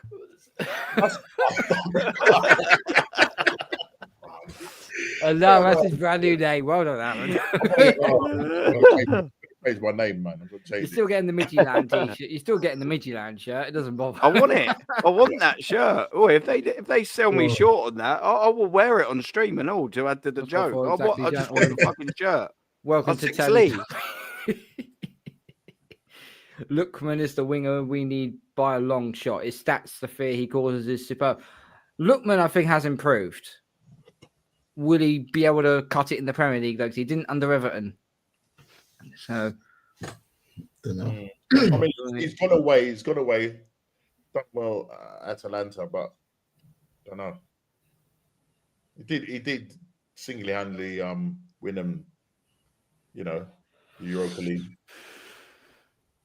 yeah. Never underestimate Real Betis. Pellegrini will do it. Well, let's hope so. Let's hope so. Ergonomic wingers and strikers incoming. Ergonomic wingers and strikers. I hope so. Okay. Arsenal FC to City days are over. I hope so. I bloody hope so. Kirkes, Turkey from Leon. The Normski word is now everyone's calling it now. Oliver's in the chat. Big up Oliver. Just joined. Big up everyone. Big up, mate. Hope you do well. Make sure you like and subscribe, people, and make sure you subscribe to all of the OG on this panel here. Everyone's links are down in the description below. Aaron's is in the title, so please make sure you go and check him out. And obviously Normski and Lion Tex as well, doing absolute bits over there as well. Corey Guns is Peter Guns' son from Peter Guns and Lord Tariq. Yeah, I'm gonna need a little bit more. You're going to have to dumb it down a bit more than that, mate. I'm scared of heights. Sorry. Wharton is a little injury prone, but would be a class signing. Wenger would have bought him back at Blackburn. Yes, he would have. Yeah. He would have. Yeah. His type of signing as well. Okay, all right, mate. Out you go. Out you go. It's on a guest destination. I don't know who that is. Oh, fucking hell. All right. I can't kick him out because he's on someone else's stream. I don't know who it is. Oh, well. Never mind. Dowman stayed back in Madrid after we played them. Surprise, surprise. Max Dowman. Wow. Dowman's a good... I finally got to actually witness him play, and this kid is actually flipping unbelievable. But then again, we also said that about... who's the guy who's playing in the second tier or the third tier of Spain right now? Oh, yeah, the little what's his name? Italian name. Italian name, yeah. What is that kid's name? It's gone out my head. Oh, mate. Someone in the chat. Someone in the chat. Can you find out for us? My head. I thought, why am I getting a P in there? Well, I don't know. I don't know. Yeah, it's done my head in. What is that? What's that little geezer's name? It couldn't have been any good because neither of us can remember. Isn't it? Do you know what I mean? Yeah, I know what you're saying though. He's from Luton as well, like Jack Wilshere was. That's what the academy that we got him from. Yeah. Oh mate, yeah. What was his name? The little git Patino. Yes, I was right with a P. Charlie Patino. Charlie Patino. The one. Patino. Yeah. I knew I had it with a P. Him being the next big thing, and well, that hasn't turned out well at all. Sadly for Crystal Palace, they've lost the most piece of their puzzle. Dougie Friedman, just look at all the gems he signed and found. Yeah, that's very true. That's very true. AL, the casual golfer. Evening, mate. Evening. Hope you're all well. Hope you're good. Stacks, but Normski is back to the Matrix, bro. Yep, he's already back in it. We can already see. Yep. Aaron, forget that. Get a FC Copenhagen shirt. They just won the league. What phase are they in? And Suja put, as an Australian, I can neither confirm nor deny I've had the odd Nork in my time. Was it good, mate? Was it good? Sorry, Norms. As an Englishman, Sorry. actually, Don't be disappointed in me, Norms, please. Bro, you just violated him. I mean, sorry. How many of those tenants you went, bro? I can't help myself. You just violated him. Sorry, bro. They are all rappers of the 90s and mid 2000s. Okay. All right. I'll let you off that. And if you haven't seen a pair of Norks come up north. I've replied to him. I've seen plenty of Norks up north. Don't worry about that. I haven't stayed down south all my life. Norks are right, bro. Big up the Norks. Big up the northern Norks, the southern Norks, the western one. Big up Norks globally, man. Globally. Big up Norks. Yeah, he's the Italian kid. As you were just responding, Mr. What about Aziz and his thighs? Hashtag zesty talk. Aziz. We originally had. Nice. What do you? Okay, this chat's getting a bit freaking zesty now. I'm not gonna lie. I'm not gonna fucking lie. To be fair, this is your fault, Karl, because none of us knew. We just thought that I misspelled it. If him down there, if him down there asked me to go look at what a Nork is, and I looked up what a blame Nork us. All I done was misspell that, and it was you that read out the definition. Yeah, you read that the definition, bro. No one else would have known. I can blame. I'll tell you what. Let's go back 2 phases. It was my fault because I said to him, what is the definition? I thought it was just a made-up word. I thought it was a made-up word, man. I heard the name before, but I couldn't recall what it actually meant. And then I was like, as soon as I saw the meaning of it, I'm like, oh shit, yeah, now I know what it means. You didn't have to read it out though. That's your fault, Karl. Take ownership of your, take ownership. Come on, don't move like Mikel. Yeah. Small imagines, guys. Small imagines. I know one other guy besides Aaron who needs a new chair. Lee gonna make my guy's chair looks like it's been through both world wars. Dragged through. He'll happily get a brand new PC and do Mac and so on, but he won't get a new chair. Anyway. Here's another one. Come on. Okay. Come to Barcelona on the new beach. You may see Norks, but may see something. Oh, for God's sake. Goal for Eze doesn't. Goal for Eze doesn't play. It means play, not plat. Plat that well as a 10. Play that well as a 10 is what you meant to say. Normski, I checked. Phase 3, 2 league titles in 3 years for FC Copenhagen. He. Love it. Straight up guy, and I am Cruz. We're being honest. Fair enough. Big up Karl panel. Tex Normski as a distinguished guest. Such a big up. Why not? Arteta as a loser. Awesome, mate. Big up to you, mate. Peter Pellegrini. It was Aaron, I think. Okay, yeah, Patino. Yeah, we already said it was Patino. F is F. Brilliant is brilliant. Have you seen any Yorkshire? Oh, for God's sake. Okay, right. I think. There's lots all over the globe, people. God's sake. You're running joke now, man. I think we've reached a point now where it's like, guys, listen, what I'm going to ask you all to do now, right? People in the chat, yeah, right, guys, go into your bags and take out the red pill, right? Everybody, go into your bags, take out the red pill. This hasn't happened. Yeah, it's just a figment of your imagination. You need that Men in Black thing when you press the thing and you whack the memory. You need that, innit? Oh man. Oh boy. Oh shit. Oh Jesus, man.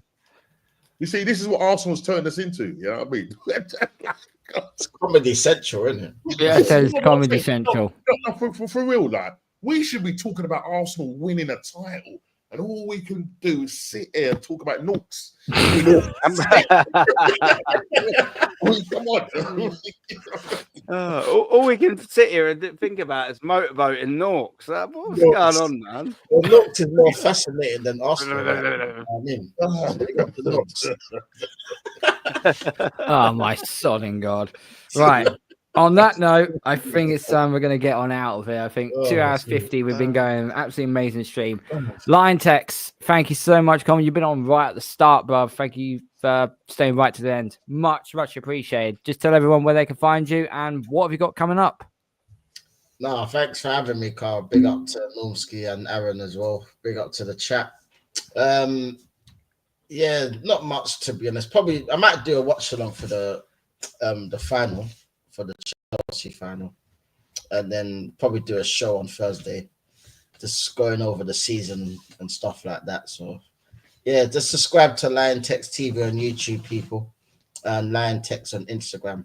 I will be doing a new series, just interviewing different fans of their experiences of being a fan. So I'll get that sorted for the summer. So if any of you want to come on, just let me know and I'll sort it out, man. Yeah, it'll be good to get you all on my channel at some point, man. 100%. You know? Definitely. Awesome, bruv. Awesome.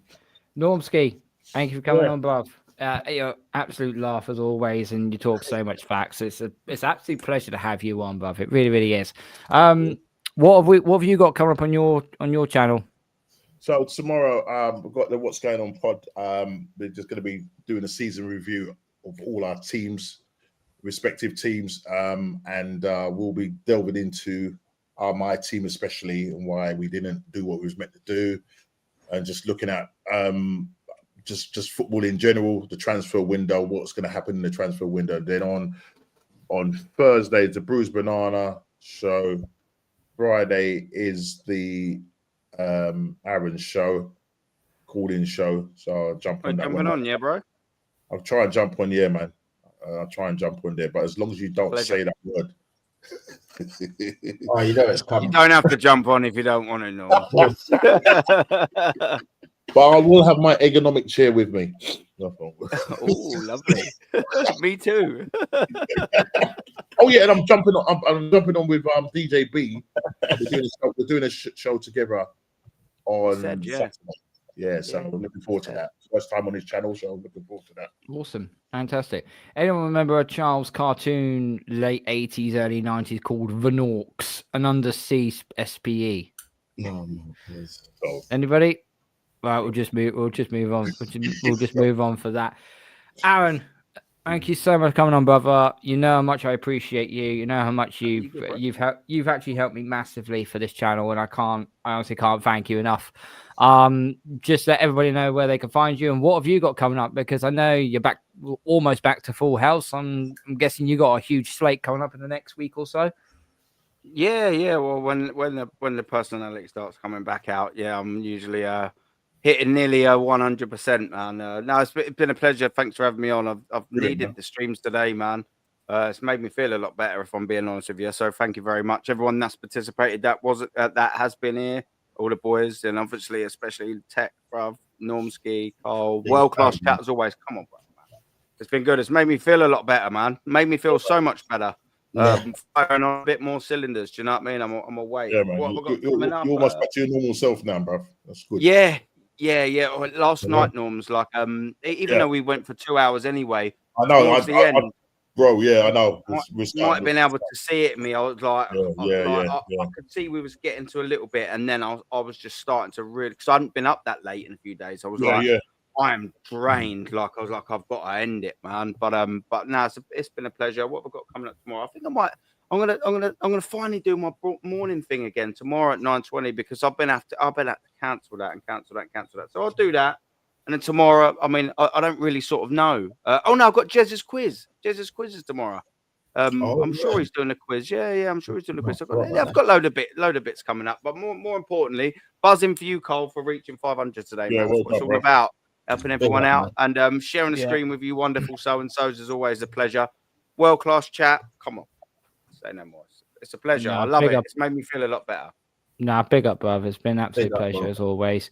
And big up to the chat as well. Big up to Static as well, who's been on, to Jez, Natstar, Rashid, Northside.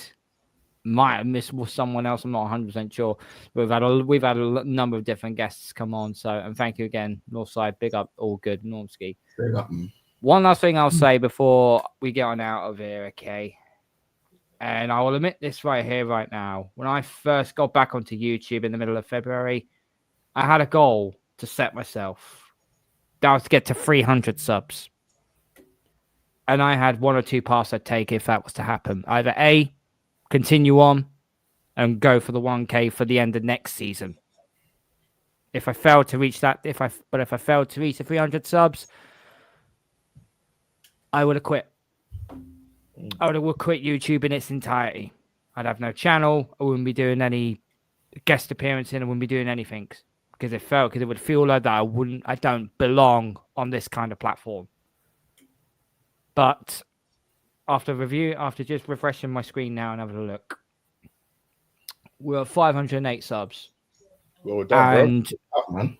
I'm in absolute shock, and I am absolutely honored to still be a part of this. So I'll say this right here, right now. This scrawny-looking B-Tech David Ornstein ain't fucking going anywhere.